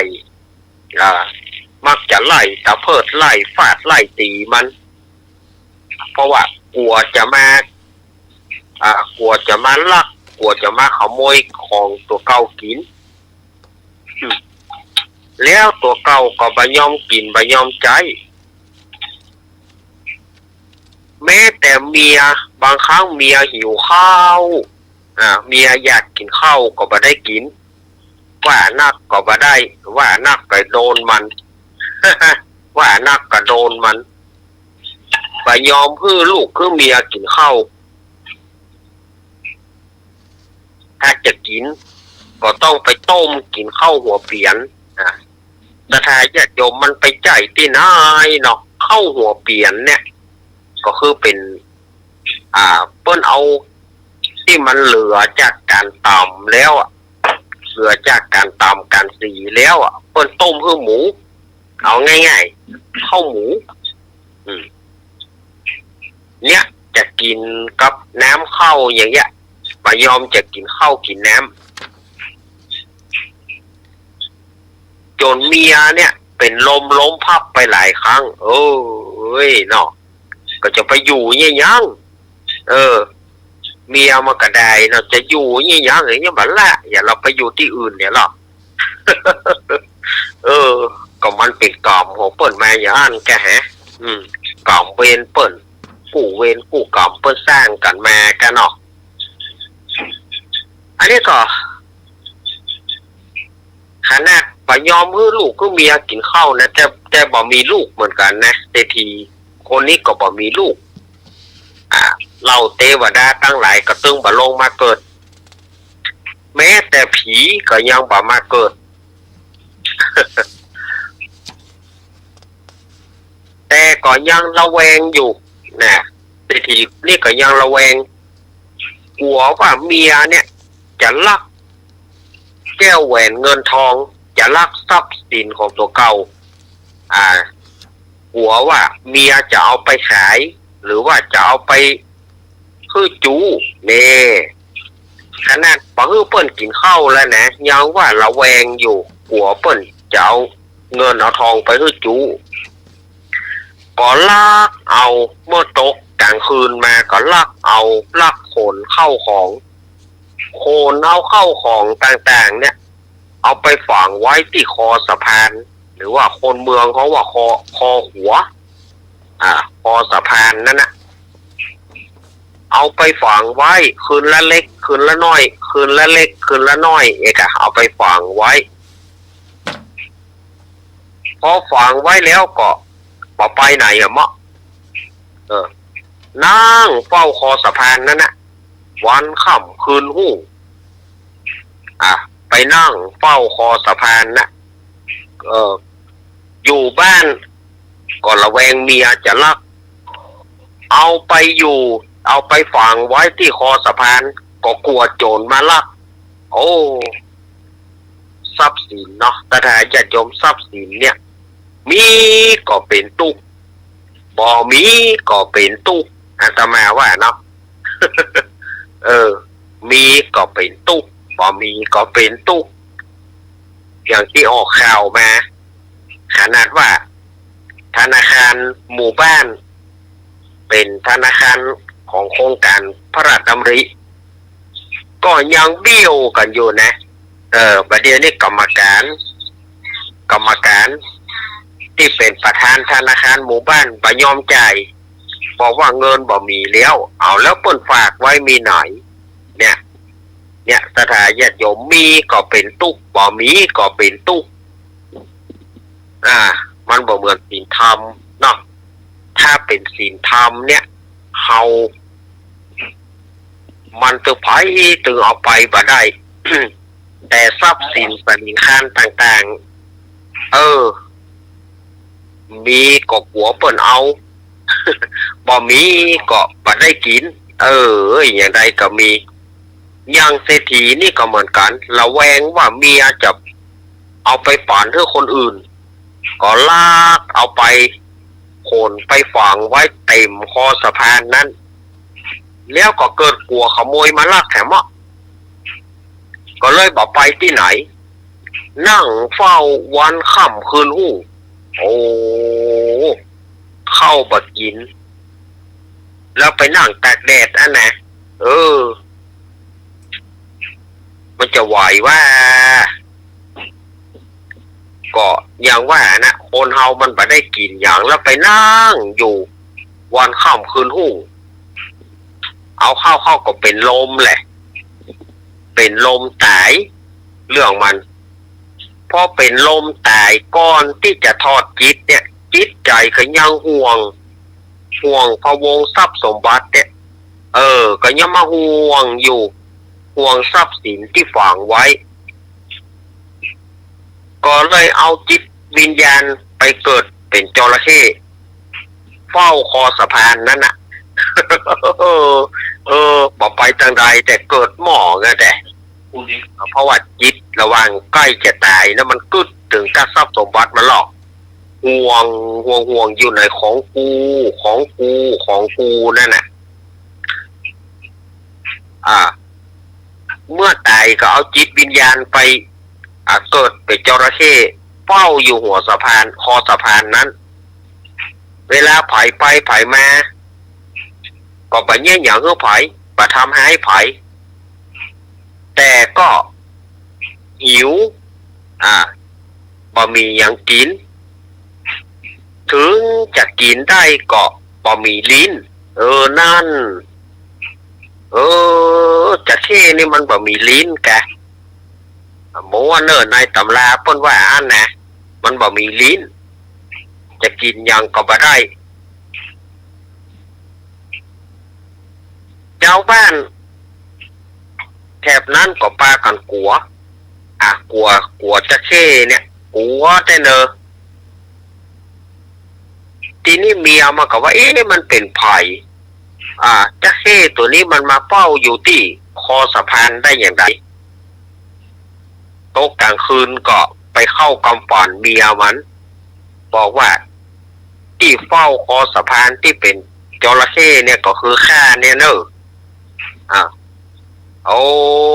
ไปว่าปูตัวนี้แกข้าเอาทรัพย์สินเงินทองฝังไว้หั่นคือสูงไปคูดเอาเห็นเนอะบอกคือเมียมันคือสูงไปคูดเอาเห็นเนอะเมียมันก็สะดุ้งตื่นมาก็ไปคูดไปปะที่คอสะพานนั้นทีแรก จะเข้ในตัวนี้ก็บ่ฮื้อบ่ยอมจะฮื้อเมียก็บอกว่า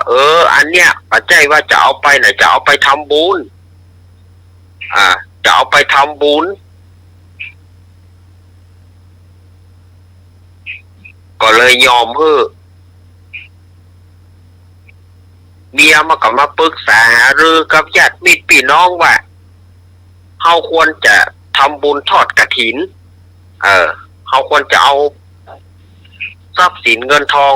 เนี่ยจะเอาไปทอดจะเอาไปทำบุญกฐินที่วัดปรึกษาหารือกันแล้วก็จะเดินทางสมัยก่อนเพิ่นเดินทางไปกับเรือเนาะเดินทางมันบ่มีรถเนาะสมัยก่อนมันเป็นแม่น้ำคูคลองมันนักอย่าเอาไปทางเรือดีกว่าก่อนที่จะไปนั้นน่ะเมียมันก็ไปบอกสูปู่นี่เนาะ สู่เฮ้ยประเดี๋ยวนี้นะถ้าจะไปทอดกฐินเนอขอคือสู่ไปตัวข้าเนอไปอนุโมทนาบุญด้วยกันและสู่จะได้ป้นจากตุกสู่จะได้ป้นจากการเป็นจักเข้เนี่ยเนอนี่นะเขาก็ปากันขึ้นเรือปีพายกระจ้วงปีพายไปต่างห้องเพลงสนุกสนานห้อยเจี๊ยบนั่นน่ะปากันห้องเพลงคือเอาไปส่วนว่าจักเข้ตัวนี้มันก็ไปว่ายน้ำไปปรากฏว่าในระหว่างเกิงกลางตางเนี่ยมันหมดแหงเพราะมันได้กินอย่างลูกมันหมดแหงมันไปบ่ได้ก็เลยบอกเครื่องเมียไว้ว่าสู่เฮ้ยขอคือสู่วาดรูปค่า เอาไปเป็นพยานเนอะคือเหมือนกับค่าไปนั่นนะค่าไปบ่ได้ละวาดรูปค่าไป เอาไปเปียเอาไปเป็นพยานไว้เมียมาก็จัดการวาดรูป จระเข้ผู้เป็นผัวจระเข้ตัวนี้ก็เมื่อเปิ้นวาดรูปแล้วไปบ่ได้มันก็พงกหัวขึ้นสาธุแล้วก็ตายเมื่อตายกับกึดถึงบุญที่จะได้ลำปอมละแต่บ่ได้สักกรรมก็มากึดถึงบุญนั้นก็เลยไปเกิดเป็นดาวชื่อว่าดาวจระเข้เปิ้นจึงมีธงเปิ้นเรียกว่าธงจระเข้ถ้าวัดไหนที่เปิ้นมีแล้วเปิ้นจะปักไว้ว่าตอนนี้ได้รับวัดนี้รับกฐินแล้วเนอะก็จะรับของอื่นเนี่ยบ่ได้ละรับของอื่นบ่ได้ละแล้วบางคนก็ถามว่าแล้วนางเงือกหรอกับจะเก็บมันก็มาตำราแบบเดียวกันนะแต่มันศิษย์ต่างครูอาจารย์ต่างวัดนอยมเนาะศิษย์ต่างครูอาจารย์ต่างวัดก็เรียกว่าสร้างแต่งขึ้นมาเรื่องของนางเงือกมันก็มาแบบเดียวกันเรื่องของจะเก็บ มันก็มาอย่างเดียวกันฉะนั้นเปิ้นก็จึงมีธง3ชนิดเนี่ยธง3ชนิดเรียกว่าธงจระเข้ธงตะเข็บแล้วก็ธงนางเงือกอันนี้ก็แสดงว่าวัดนั้นได้รับกฐินแล้วปีไหนจะได้รับแค่องค์เดียวแล้วก็ระยะอย่างโดยเฉพาะอย่างปีนี้ตั้งแต่วันที่8ตุลาไปจนถึง5พฤศจิกาเต้าอั้นอันนี้จะเป็นกฐินถ้าหลังจากวันที่6ไปก็บ่ฮ้องว่ากฐินละเพราะว่ามันเที่ยงสุดในวันเดือนยี่เปงหรือว่าเป็นเดือน12เที่ยงที่วันเดือนเพ็ญเดือน12นั่นนะวันเพ็ญเดือน12หรือว่าบ้านเฮาฮ้องว่าเดือนยี่เปงนั่นก็คือสิ้นสุดฤดูกาลกฐินแถมวันหนึ่งจะเป็นแหนมบ่ได้ละก็เป็นผ้าป่าจะเป็นกองใหญ่เพียงไหนก็จะเป็นผ้าป่าหลังวันที่6ไปนะสถาญาติโยมอันนี้ อาตมาภาพก็ฝากไว้เนอะฝากไว้ศรัทธาญาติโยมของอันใดที่อาตมาพอมีเล่าอาตมาก็จะเล่าไว้อย่างเงี้ยเพื่อจะเป็นประโยชน์ในภายภาคหน้าเมื่ออาตมาภาพได้ล่วงลับดับขันไป เมื่ออาตมาภาพล่วงลับดับขันไปโอมไว้หายคลายไว้รอดโอมไว้หายก็คือเอาเก็บไว้งำไว้โอมเอาไว้บอกคือไผเฮาตายมันก็ตายตัวเฮาอย่ามันก็บ่มีประโยชน์อันใดแต่ถ้าหากว่าเฮาเผยแพร่ไปอย่างน้อยก็มีคนเอาไปสืบเล่าสืบต่อกันเนี่ยสถานญาติโยมอันนี้ก็คือที่มาที่ไปของคำว่ากฐินเนาะอาตมาก็ไหนๆมันใกล้เข้ามาละประเด็นนี้ก็วันที่27ละวันที่27ละก็ปักกี่วันแล้วนี่ก็จะเริ่ม8 ตุลาไปจนถึง5 พฤศจิกายนปีนี้เอาละศรัทธาญาติโยมอาตมาภาพก็ใช้เวลานี้ได้เล่าให้กับศรัทธาญาติโยมวันพรุ่งนี้ถ้าหากว่าไม่มีฟ้าร้องไม่มีเหตุการณ์อันใดอาตมาก็จะมาปะศรัทธาญาติโยมช่วง3 ทุ่มเหมือนเดิมพอดีวันพรุ่งนี้อาตมาก็จะจัดรายการตี 3 ถึงตี 4 เกิงตี 2ก็ต้องตื่นละปลุกนาฬิกาไว้ละเนาะตี 3 ถึงตี 4 เกิงอาตมาก็จะได้จัดรายการผ่านทางคลื่น104เฮานี่เหมือนกันแต่ก็มีหลายสถานีอยู่ที่เปิ้นรับสัญญาณตั้งแต่เวลาตี 3ไปชื่อรายการก็คือสัพเพเหระปกิณกะธรรมะคนรุ่งไกลแจ้งรายการเสียงธรรมแสงทองวันอาทิตย์ก็เป็นคิวของอาตมาภาพวันนี้ขอบพระคุณท่านอาจารย์วิสุวัฒน์วรจิตโจนะครับผมที่เอื้อเฟื้อเวลากับเก้ากับผมได้นำเอาเรื่องต่างๆมามาเล่าแล้วก็ขอบคุณท่านอาจารย์ท่านพระครูใบดิกาสมัครญาณสีโลนะครับผมแล้วก็โยมพี่พิสมัยเทเนอร์เจ้าลุงหนุ่ยเทเนอร์ผมครับปนันเจสีก็รับดีฝันดีเนอร์พรุ่งนี้ปะกันใหม่แล้วก็ศรัทธาญาติโยมตัวต่อไปก็ฟังรายการของเขาต่อไปก็ยังมีเวลาอย่าพลาดวันนี้มีเชี่ยให้ฟังแบบคุณจะต้องไข้หัวกันแล้วกันกันเนาะฟังเนอร์รายการของเขานี่มันจะม่วนตลอดนะม่วนตลอดอาจจะไปฟังกันเนอร์อาจจะพักไปอีกกันเนอร์ขอเจริญพรครับอาจารย์สมณเณรนะครับพี่พรมาทำกับข้าวก่อนเสร็จแล้วเขาจะเล่าเที่ยเจ้า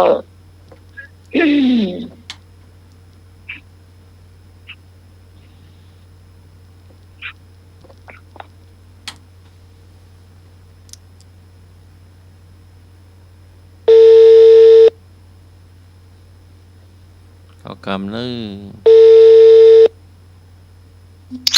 เจ้ากลับภาษาเจ้าพี่พรจ้า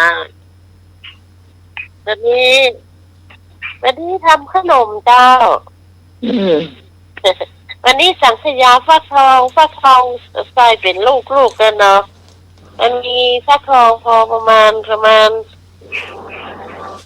ลูกมากงามแน่จ้าแม่ก็จะทำสังขยาใส่และนึ่งแล้วก็ตัดเป็นชิ้นแกะกันกินนะเจ้าวิธีทำเจ้าเขาได้ฟักทองมา1 ลูกประมาณสัก1 กิโลเจ้าลูกนะจะหักล้างตั้งนอกที่สะอาดนะเจ้าแล้วก็ผ่า ตังบนเนาะตังควันมันน่ะจะยักเป็นรูปเหลี่ยมก็ได้นะจ๊ะมันยักออกมาแล้วเขาก็เอาเม็ดเอาไส้ตังในออกทั้งหมดนะจ๊ะแล้วก็มันล้างคว่ำให้เรียบร้อยจะเอาน้ำออกเนาะจ้ะแล้วก็วิธีทำสังขยานะเจ้าเอากะทิหนึ่งกระป๋องเอากะทิกล่องก็ได้จ้ะกะทิกล่องเอากล่องน้อยก็ได้จ้ะ1 กล่องนะเจ้าน้ำตาลปี๊บครึ่งที่ตวงเจ้าและไข่เป็ดก็ได้ไข่ส่วนใหญ่จะใช้ไข่เป็ดเนาะสังขยานะมันหนีก็ไข่ไก่ก็ได้จ้ะประมาณ5 ฟองนะจ้ะเอากะทิใส่กระมังจ้ะน้ำตาลปี๊บละลายกับกะทิละลายเป็นเนื้อเดียวกันนะจ๊ะแล้วไข่ถ้าใส่ตีไข่ใส่ประมาณ5 ฟองจ้ะเกลือครึ่งช้อนชาจ้ะเกลือป่นนะจ๊ะถ้าครึ่งเดียวก็ต้องอาศัยมันจะมีรสเค็มเนาะจ้ะเพราะว่าขนมไทยทุกชนิดจะใช้เกลือใส่ประมาณครึ่งช้อนชาจ้ะเอาก่อนเอาทั้งส่วนผสมทั้งหมดเนาะตีให้เข้ากันนะจ๊ะให้เข้ากันเรียบร้อยแล้วก็ตั้งซึ้งนะจ๊ะตั้งซึ้งกับพริกเข้าไปแล้วก็เอาสังขยาที่เราผสมนั่นน่ะก็ใส่ลงในสักซองนะจ๊ะก็ใส่ในซึ้งต้องเอาเต็มจ้ะเวลามันร้อนมันจะฟูขึ้นมาจะล้นจ้ะเอาว่าเกือบพอดีนะเจ้าหากนึ่งประมาณสักครึ่งชั่วโมงจ้ะสังขยาก็จะสุกพอดีฟักทองก็จะสุกพอดีเมื่อสุกแล้วรอให้มันเย็นก่อนเนาะเย็นแล้วก็เอาฟักทองขึ้นมาแล้วตัดเป็นแล้วฟักทองจะคีบจะประมาณ8 ชิ้นนะจ๊ะเขาตัดครึ่งจะได้4 ชิ้นนะเนาะอย่างครึ่งนึงจะถึง4 ชิ้นได้8 ชิ้นเนี่ยจ้ะแล้วก็แกะกันเลยใครจะกินได้เลยจ้ะลุงนุ้ยนี่กินได้สบายมากนะจ้ะอันนี้จะเสร็จละสังขยาฟักทองลำดีจ้ะว่าวันนี้น้องใหม่จะรับยานอกจ้าครับมันมีห้ามทองมีห้ามแกนน่ะจ้าเอาไปเก็บนั่นเลยเจ้าแกนละกี่กิโลเอาอย่าแปลงได้วะฮะเอาไปเก็บเนี่ยก็เอากับไส้ตั้งในออกแล้วก็นึ่งเอาสังขยาเข้าใส่นึ่งเป็นแกนละแกนละกี่กิโลแกนไหนกี่กิโลเอาไปแปลงอ่ะถ้าเกินกิโลจ้าแต่ใหญ่ล้ำมันก็นานสุกเจ้าเอามันมักเกินกิโลน่ะประมาณนั้นจะพอดีเจ้า4 กิโลก็แปลงได้มันดูต่างกินดีอ่ะกี่แกนนะเก็บไว้หั่นกิโลก็ใช้วิธีเวลานึ่งมือทำหน่อยจ้ะโอเคเขาแบบมาฟักทองเขาบอกมากก็สังขยามันน่ะกินสังขยาที่ได้ค่ะน้ำแก้วเขาบอกมากนะกินก็น้ำพริกอ่ะกินก็น้ำพริกตาแดงน้ำแก้วเขาบอกกินโอ้ปะเด้อนี่ว่าที่นี่เราก็เอาลูกใหญ่จ้ะเอาเกล็ดใหญ่ๆนะเจ้าอันนี้4 กิโลจะเอาที่พอว่าจะเอาแปลงได้ก็มันจะใส่สังขยา10 กิโลจ้ะนั่นล้มเหลือผ้าเกิงแล้วเนาะเอาคือแกนนั่นเอานึ่งแล้วก็ใส่ยากับสีแล้ววางไว้ตัวเดี๋ยวก็ความต้องเพิ่มละ1อ่ะเนาะ ว่าที่ครอบว่าเอ้ามักฟังอาจจะกินกินเนี่ยกะ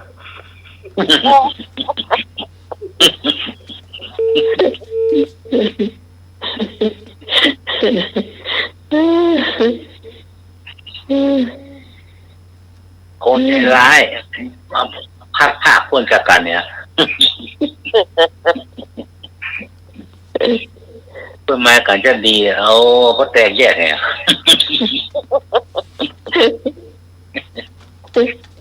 ตู้ตาผ่านห้องผ่านหนาวด้วยกันมาถึงพูดแตกแยกเนี่ย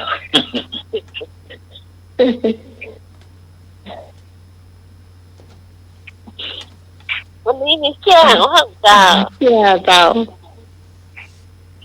เพี้ยนเนาะจะเล่าก่อนเนาะ จ้า ครับเอาเลย ม่วนบ่ม่วนกันแล้วแต่คนฟังกันแล้วกัน ผมก็ฟังว่าอันเดียวกันโอ้เนี่ยมันจะโคตรถวายเด้อม่วนแล้วว่ะโอ้ มีไอ้คนหนึ่งมันเป็นคนขี้เล่นนะคนนี้นะ จ้า มันไปแอวฮะแม่อุ้ยคนหูจักเดียวกันนะแต่เขาคงบอกชื่อเพื่อนนะแม่อุ้ยคนนั้นเพื่อนก็ได้ตายไปละเนาะอายุนักละตายไปละแต่คนที่อยู่นี่ยังอยู่เจ้ายังอยู่อายุเพิ่นก็ไถ่สัก70ถึงมาถึงหัวเนาะเป็นนู่นได้เนาะเป็นนู่นได้แล้วไหมทีนี้เพิ่นไปแอวหาแม่อุ้ยคนเนี้ยเพิ่นแม่อุ้ยคนนี้เพิ่นก็อายุนักเนาะตาไปแอวไม่ตอนเนี่ยแล้วก็ตาพ่อหันห้องมาหันห้องเอามือก้มเป็นตาพ่อเจ้าก่อนไอ้คนนี้แกก็เอิ้นว่ายายมาถามว่ายายไปจอดรถบักก็คารถอยู่หั่นเนี่ยขับรถอยู่หั่นอีเตอเอาแนวคนนั้นก็ถามว่าไม่ไปไหนมาเดินนี่แกก็ตอบว่าเขามาขายตัวดินนะขายลิตรได้แมวนั่นถามเรา จ้า ลิตรบาทอันอุ้ยเอา2 ลิตรเดี๋ยวกันเนอะเดี๋ยวอุ้ยไปเจาะตังก่อนแกก็ตีโอเข้าไปเจาะสตางค์เนาะไอ้คนนั่นก็เดี๋ยวมันนั่งที่ขดายฮั่นเดี๋ยวขดายบที่ซี่มันที่สูงหรอนั่งยิงขดายรอแล้วก็ทีนี้ไอ้อุ้ยนั่นมาได้สตางค์มาเรียบร้อยละ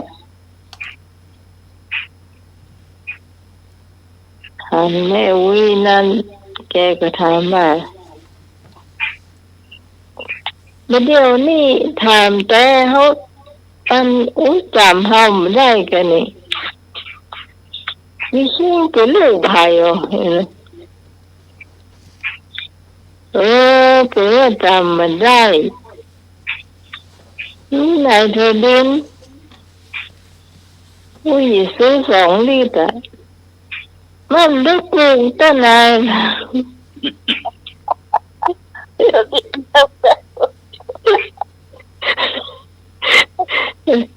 ดินมันได้ฝูงเตื้อ แล้วของขายเพิ่นอ่ะคนมันว่าขี้เล่นไงแล้วมันก็บอกว่าอุ้ยจำเขาไม่ได้จ้ะก็แต่เขาก็มาหาอุ้ยเลิงลูก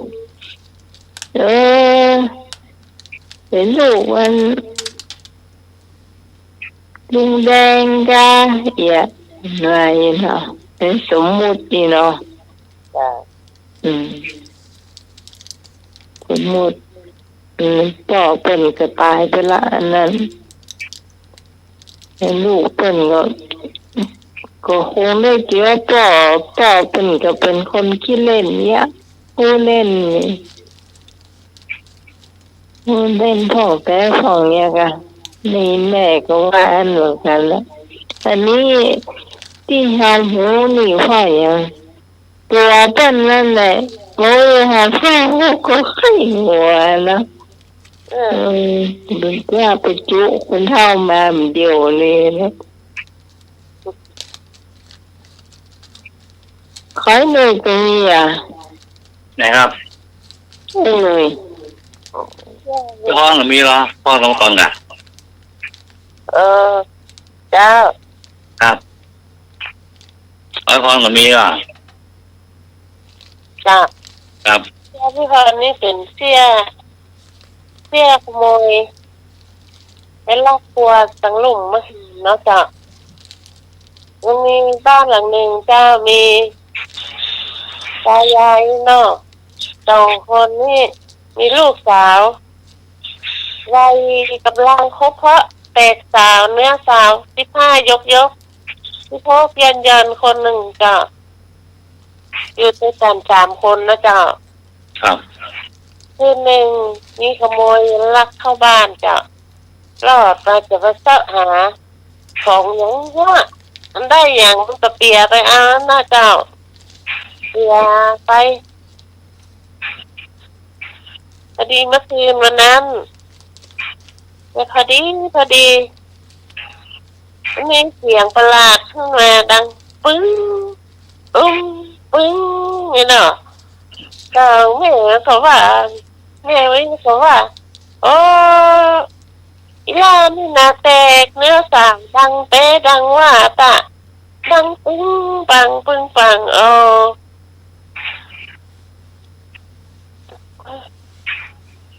รอดเข้าไปพิสูจน์นั้นลูกสาวน้องโอ้ยล่าแตกเนื้อสามดังเป๊ะดังว่าโอ้หอมกลมหอม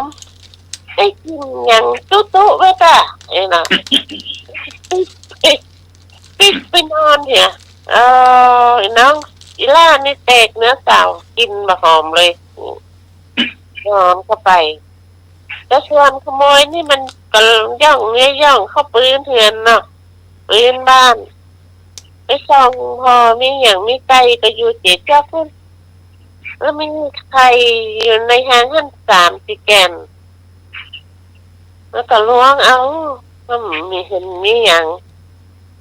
ล้วงเอาไข่ไปสัก2 พอกันเอาไข่ไปจากค้างหางก้าโอ้กินอย่างตู้ไว้ก็ให้เป็นไข่ค้างหางนะ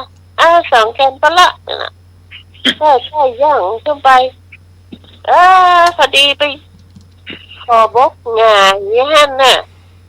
งายยันหล่นเข้าไปซะไปเยี่ยมใส่ขอบกงายนั่นกันขอบกกระปึ๊กกระเด็นตาไปหน้าผากโอ้หันดาวไป3-4 แกนเพิ่นมองตายแล้วโชคดีแล้ววันนี้โดนวันดีโดนนี่ใครมาเอาละใครมันเหม็นมาเอาละจับโจ้นั่นเลย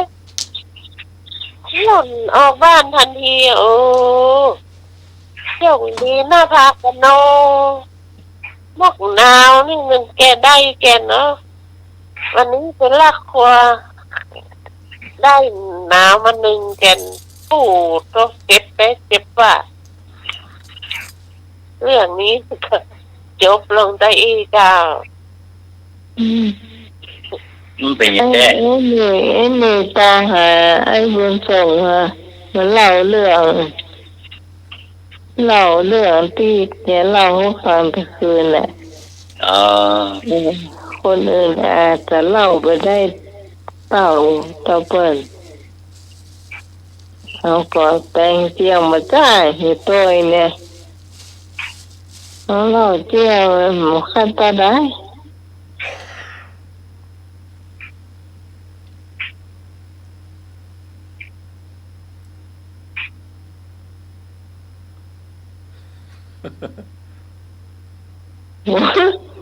ให้หัวอย่าง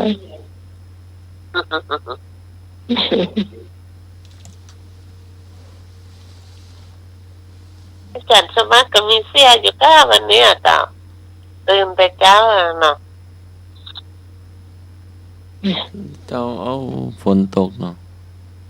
จ้ะ ฝนตก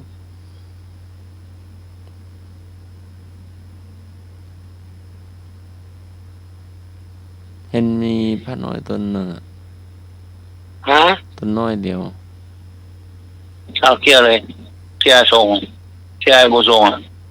อะ มาแล้วเนาะ เกียรติ ไอ้บุญจง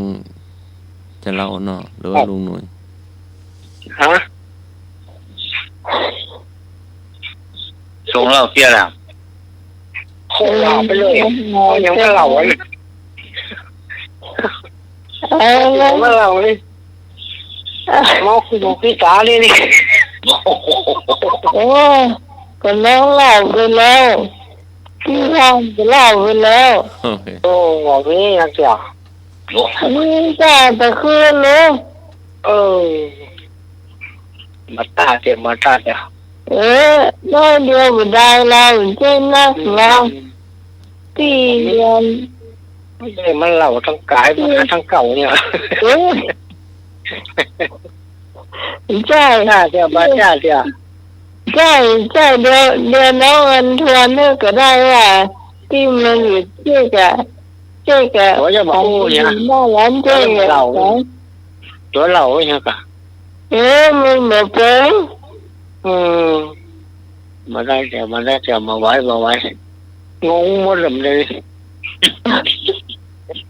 เป็นฝันเป็นยังหู ผมกำลังตื่นง่าเลยเนี่ยไม่ได้เตรียมง่าลืมง่าเนาะดึกอะ วิ่งเราไปหน่อย ต้องตื่นเนาะ เป็นเราเจียบไปหมดแล้วเจียบแผ่นดินกับเหล้านั่นนะฮะแผ่นดินมันก็ปลูกก็ไปขายอ่ะ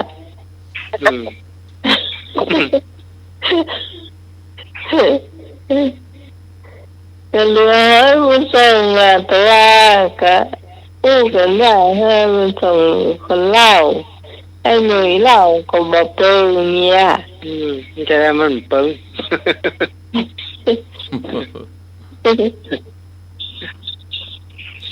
เราก็จะ เล่าไปกับไอ้หนุ่ยลองเล่า น้องเราต้องใส่เสื้อลายเราเที่ยวเนี่ย อะไรมาเขา ใส่เสื้อลายปลาแป้งไงเนาะ ก็มันส่งเล่าตะคืนน่ะแล้วพอเนาะ จ้ะ มันมีกระจายคนหนึ่งไปยืนอยู่หน้าร้านเจ๊กนั่นเหรอไปยืนพอแหงได้จะทำหมดอะไรมาถามนะนั่น โอ้โหได้เงินเนื้อเนาะ ถามกันไปถามเอาอย่างกับบ้าพ่ออยู่หันเนาะ ชั่วโมงเนาะหน้าร้านเปิดหรอกยืนบนนะอ๋อ เป็นโซ่เลย โอ้กระจายจมูก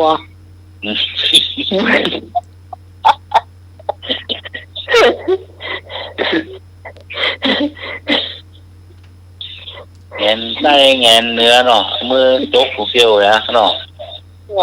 ยืนหน้าร้านเพิ่นเหมือนจับเหมือนอะร้านขายของชำอย่าเจ๊กน้ำเพิ่นก็ว่าลืออะไรลือสื่ออะไรลือสื่ออะไร อีกอ่ะ อ่า รู้ชื่ออะไร นี่ครับถามว่าซื้ออะไรอะเนาะมันก็ตอบคนไปฮะค่ะเจ็บมาเขาแกว่าซื้ออะไรเนาะก็มันตอบแบบอย่างอ๋อนี่ตอบคนนี้โจนเลยตอบ ชื่อนามสมครับ อ่า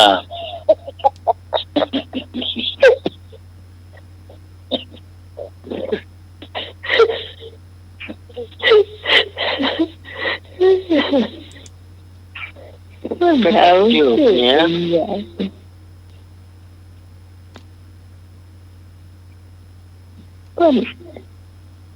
มันสำเนียง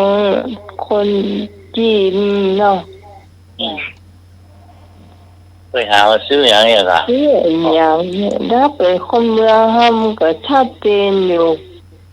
จะซื้ออย่างเดียวนี่อย่ายืนนี่ตั้งเจ้าให้ไปไหวเนาะ แล้วชื่ออะไรอะค่ะชื่ออะไรอะ นี่เพื่ออะไร อืม มันไม่ถาม ตัว มัน บอก จ ชื่อ ำปัด อืม ว่ามันเยอะเลยจ้ะ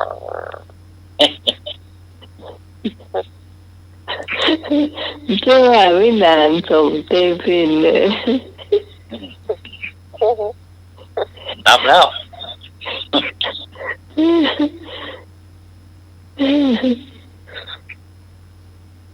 อย่างใดมึงส่งตกลงกันต่อคืนนี่มันได้นะ หลับ ได้พอเนาะ จ้ะ จะเป็นคนเหล่านะเนี่ย ที่อันยืมสตางค์เก่าสตางค์เก่ายืมประมาณ300นี่เจอผู้นางนั่นแหละมีเดียวมานะยืมตังค์600หรอเนาะโอ้สูติดในค่า300ไม่มาใช่เลยโอ้ยเอาเดี๋ยวเอา600ก่อนเลยมื้อเนี่ยคำเดียวละเนาะไม่เท่าไร600ไม่ไงเราถามเอานี่ยืมเท่าไรเก่ามา300นับแล้วนับนะโต๊ะกระตางมัน600นับไป6ใบ6ใบนับ600เรานะเนาะร่างเก่า300อ่ะอันนี้สร้างเก่า300อันนี้ยืมไป3อันนี้สร้างไป300ได้เอาแล้วเนาะถามว่านะมุ้ยมวยเนาะ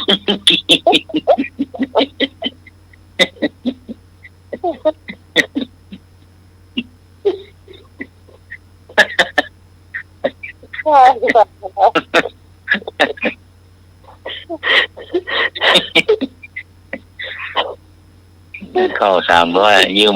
600ตรงว่าก่อนนะเรียกมาใส่นะเหมือนเนี่ยโอ้ยืนโจกเพื่อนเรียบร้อยเนี่ยแล้วก็นับ600ผู้นานยืนพอ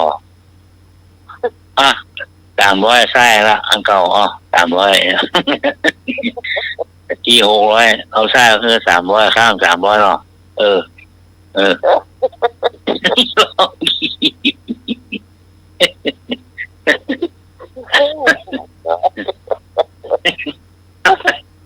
ว่ากับไฟลำเดียวกันเลยเนาะ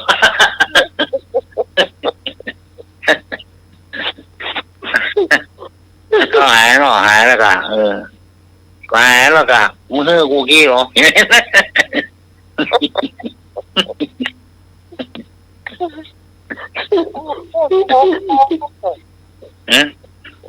มันก็ไฟลำเดียวกันเนาะไม่เจอสักตาอยู่ไหนไม่นับว่ะก็ตั้งวันแล้วก็โตเปิดนะ600โอ้มึงกูเนี่ยนะเก่ามึงจะใช้กูที่300ไม่มียืมได้600นะมีก่อนเนาะโอ้มึงไปท่านนะเดี๋ยวเอาอย่ามาใส่เนาะ ต่างหน้าเปื้อเวอร์ใช่แล้วนะ นี่ก็มีเยอะ อ่ะเอามาเจ้าอะไรกะเนาะ จ้ะ มึงงงเลยกะ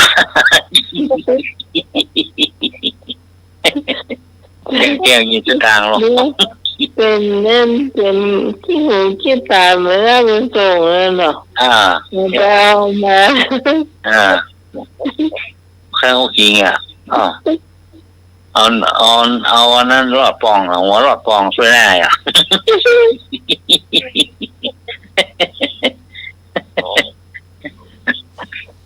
เงี้ยก่อนมันจะสูงอ่ะเอาหน้าแมนป่องไปแมนหน้าต่างอ่ะสวยหน้า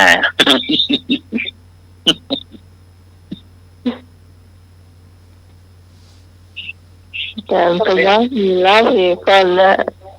ไม่ใช่เฉยๆยังเข้านั่นกันเนาะ ที่เพื่อการสมัครอย่างน่ะกำลังจะล่อนะ เดินครับ จะล่อเพื่อที่นะกะพระเจ้าคนโต ท่านน้อยวัดสันดอก เนี่ย ตอนน้อยนะ จะลอ อาง ยุ เรา กี่ขวบ8 ขวบตอนน้อยเตียวไปเตียวมา ตามภาษาพาน้อยเนาะ อร่อย 8 ขวบค่ะ เจ้าช่วยยกกองพ่องช่วย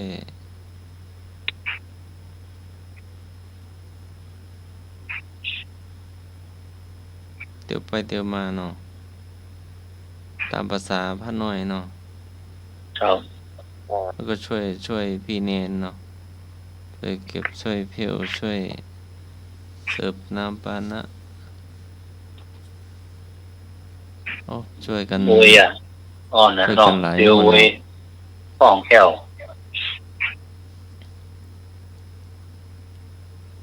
น้ำปลาหน้าป้องแก้ว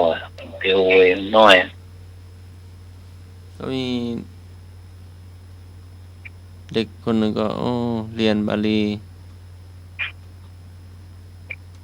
เพราะว่ามันเรียนมาอยากเกิดแล้วอะเรียนเรียนเก่งนะครับ แปลเป็นอย่างก็อาจารย์ ทั้ง น้ บา องคน ลีทั้งคำไทย น้องคนนี้นะอายุเท่าใดอะจ้ะที่สอบได้ปรริญญา3อ่ะ ก็ยังบ่น่าจะสูงกว่าน่าจะป .5 ป .4 แล้วก็ อ๋อชัดเจนนะเนาะ เจ้า ได้เข้า เก่ง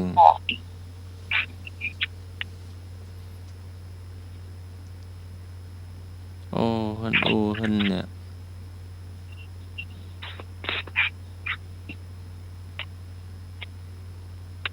ไม่อยากกลับมาเกิด ว่าเป็นทุกข์เนาะ จ้ะ แต่ตั้งใจเรียนในธรรม จ้ะรู้เรื่องปฏิจจสมุปบาทได้ดีมากเลยจ้ะ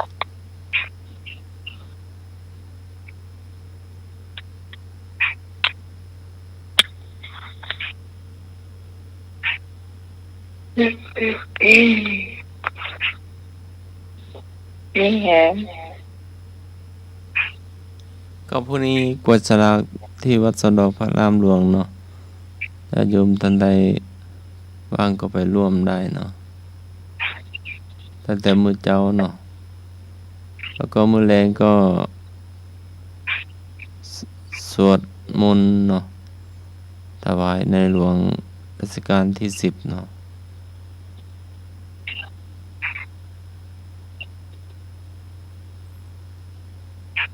ใหญ่ก็จะเป็นวัดใหญ่วัดพระอารามหลวงเนาะทุกวันที่วันที่28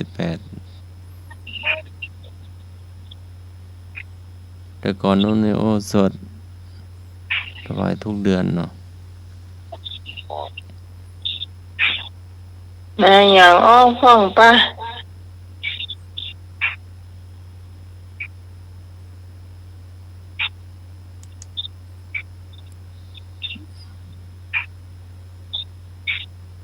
อย่างอ้อ ปลา เห็นมั อะ น ไร น่ากลัว เหนียวหวาน มันเค็มกลมกล่อม อ่ะ ปลาอะไรเหนียวนุ่มหวานมันเค็มกลมกล่อม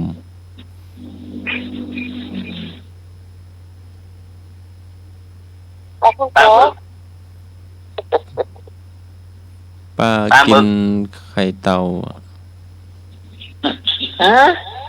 ปลาไข่เต่า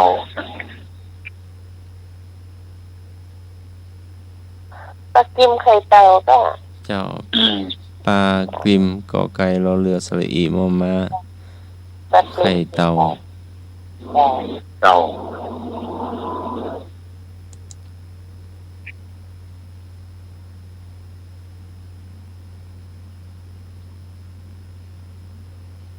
อือฮึ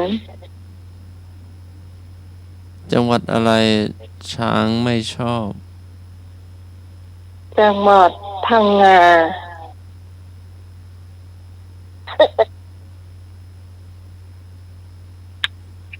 เพราะอะไร เพราะ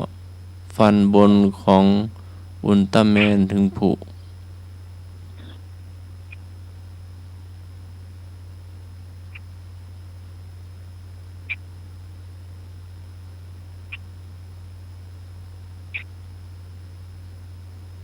ปูอะไรมี12 ขา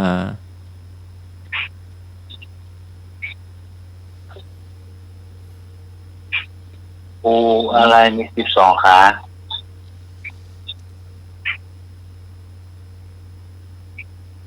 ปูแฝด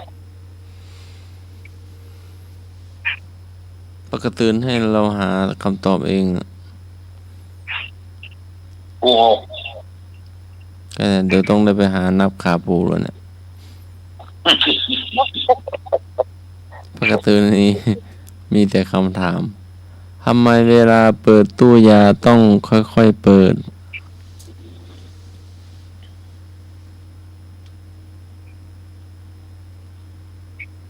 ยางมันจะหก จะได้ไปหาคำตอบเนาะจะลองเปิดตู้ยาดูเนาะวิทยุกลัวอะไรอย่างเอ้านะวิทยุกลัวอะไรอย่าง กลัวอะไร อืม กลัวไฟดับ ในนี้ก็ไม่มีคำตอบให้ได้ไปหาเสาะหาคนเดียวแล้วค่ะ โอ้ ไฟดับผมจะ หลาย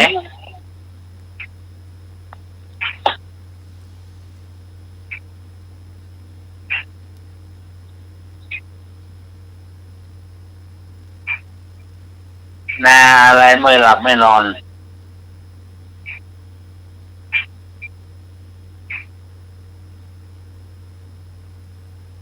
ปลา นาอะไรไม่หลับไม่นอน นาฬิกา ปลูกต้ม โอ้ ถูกต้ม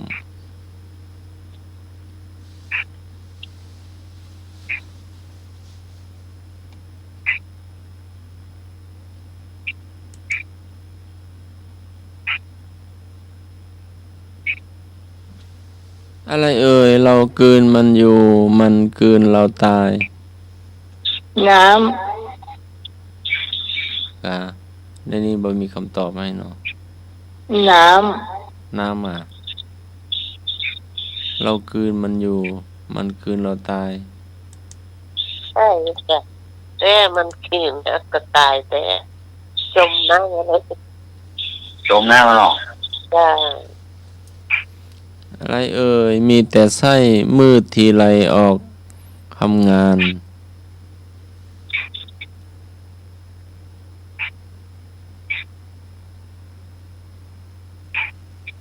อย่างมีแต่ไส้มืดทีไรออกทำงานออกเนี่ยการ ไส้เดือน น่าจะเป็นผีกระสือมั้งเห็นมีแต่หัวคนกับไส้ ำ ผีผีกระสือ เจ้า เออ มีแต่ไส้นะ มีไหมล่ะ แมงก็สีกระสือเนาะ นี่ก็เสียเหรอ เออ มันมีแรงได้ไงมันไม่มีขา ก็น่าละ มันลอยไปคนเดียวอะ เอออุ้ย มันลอยตรง มันจะมีไฟออกมากะ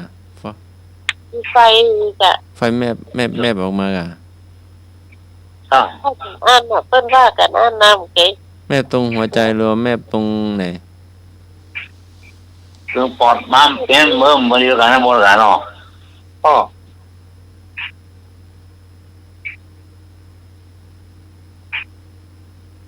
พี่ก็ซื้อเปิดไฟไว้กะ ครับ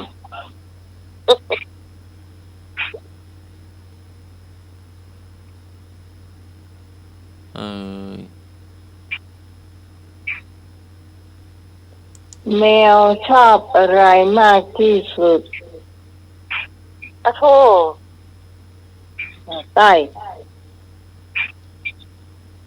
แมวเราเมาแล้ว แมวชอบอะไรมากที่สุด ชอบนอนหลับ ใต้ จักแมวออกจากเสือ มาใต้ เหมือนปลุกลูกตื่น ชอบ แม เมียว มันชอบขโมย โอ้ยขโมยปลาย่าง ขโมยปลาทูยิงกับได้อะลักกินปลาทูดี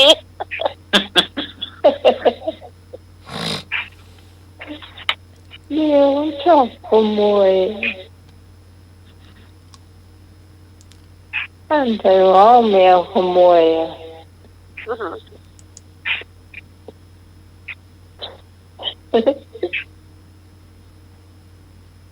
เวลานักเรียนเครียดควรแสดงออกอย่างไรให้เหมาะสมที่สุด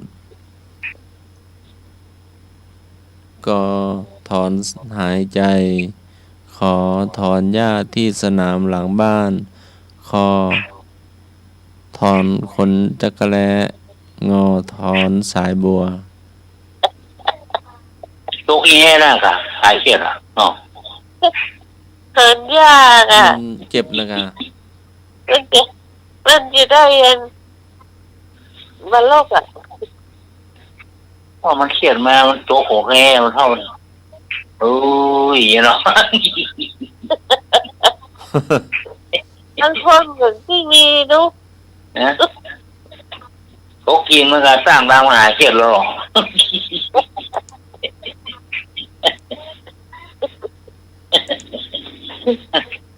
เอาอะก็ตื่นโผล่เงี้ยเนี่ยต่างไงวะนะ นั่นเมนน่ะขี้เต่าเนาะ ครับ ปลาอะไรใจร้าย อืม ปลาอะหยังกินลูกตัวเก่า นักชั่นเลยอ่ะ ปลาใจร้าย เออ ได้เหรอ ปลาใจร้าย อ๋อ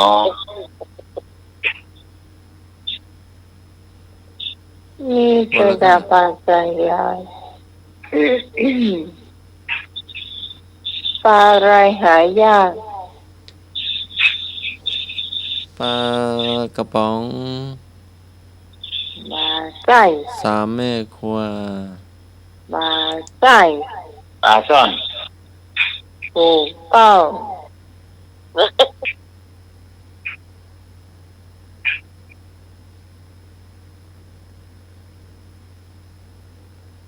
เนี่ย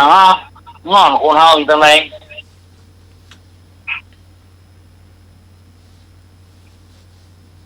ก็คนเฮาอยู่ที่คอเหรอ โอ้ฟางคอไปงอนเลย โอ้ยนี่งอนเดียวคอ เกิดปิ่น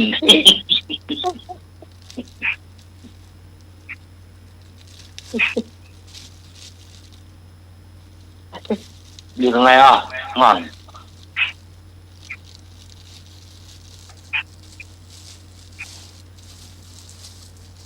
พรุ่งนี้ท่านใดบ้างก็มาสวดมนต์เนาะที่ธรรมสถานเนาะเจ้าเริ่ม10 โมงแล้วก็วันที่1 2 3 4สอบนักธรรมสันติเนาะของตุเจ้าพระน้อยเนาะทั่วประเทศเนาะ อ๋อ อ๋อสารนิพนธ์ให้ได้สอบนี่ปีสุดท้ายแล้วเหรอ อ่า โรงเรียนก็ติวเนาะทั้งเรียนทั้งตั้งแต่เทอม1มาละแล้วก็มาติว การนิมนต์ให้ ติว การนิมนต์ให้จบแล้วกันเนาะ พระน้อยเพิ่ม25 26 27เนาะกันยายน การนิมนต์หลายปีรองเงี้ยน่ะล่ะ จ้า ติวพระน้อย รถไฟหินก็มีเนนปาโล เนนเมืองหานเนาะหลวงพี่จากครอบรู้จะไปครับ โอเคเนาะกล่าวสำหรับวันนี้ทีมงานธรรมะใครเครียดของเราก็คงจะต้องลาคุณผู้ฟังไปเพียงไปก่อนในเจ้าฮอดสภาจะมาพูดปากันใหม่ในคืนพรุ่งนี้3 ทุ่มถึงเที่ยงคืนสำหรับวันนี้ขอบคุณพระอาจารย์พระครูสมุวิศวะดุริยโจผู้อำนวยการสถานีที่เมตตาเวลาแล้วก็ควบคุมรายการมาโดยตลอดนะเจ้าสละเวลาให้หมู่เฮาถึงมุดตรงมวลนะเจ้าขอบคุณพระอาจารย์สมัครยาณสีโลเจ้า เจ้าน้ำไม้ ขอบคุณไอ้หนุ่ยสว่างเมฆขอบคุณที่พรนัทธนันมโนคำนะเจ้าแล้วก็ขอบคุณคุณผู้ฟังทุกท่านที่หลานชื่อสี่ตัวแล้วก็สำเนียงเอารักตัวนะเจ้าสำหรับพระเจ้าพิสมัยสุริยดอนเจ้าจากบ้านดอนตันตำบลเมืองแก้วอำเภอแม่ริมจังหวัดเชียงใหม่สำหรับวันนี้ลาคุณผู้ฟังขอคุณผู้ฟังทุกท่านนอนหลับฝันดีเหมือนกันทุกคน สวัสดีเจ้า คุณจันทร์ครับผม วายะเมเทวะปุริโสยาวะอัตถัสสะนิปทาบุรุษพึงพยายามไปจนกว่าจะสำเร็จประโยชน์ค่ำคืนนี้ก็ไว้พระสวดมนต์แผ่เมตตาหลับเป็นสุขตื่นเป็นสุขขอการนมัสการและเจริญพร ถูกดีครับ เจ้า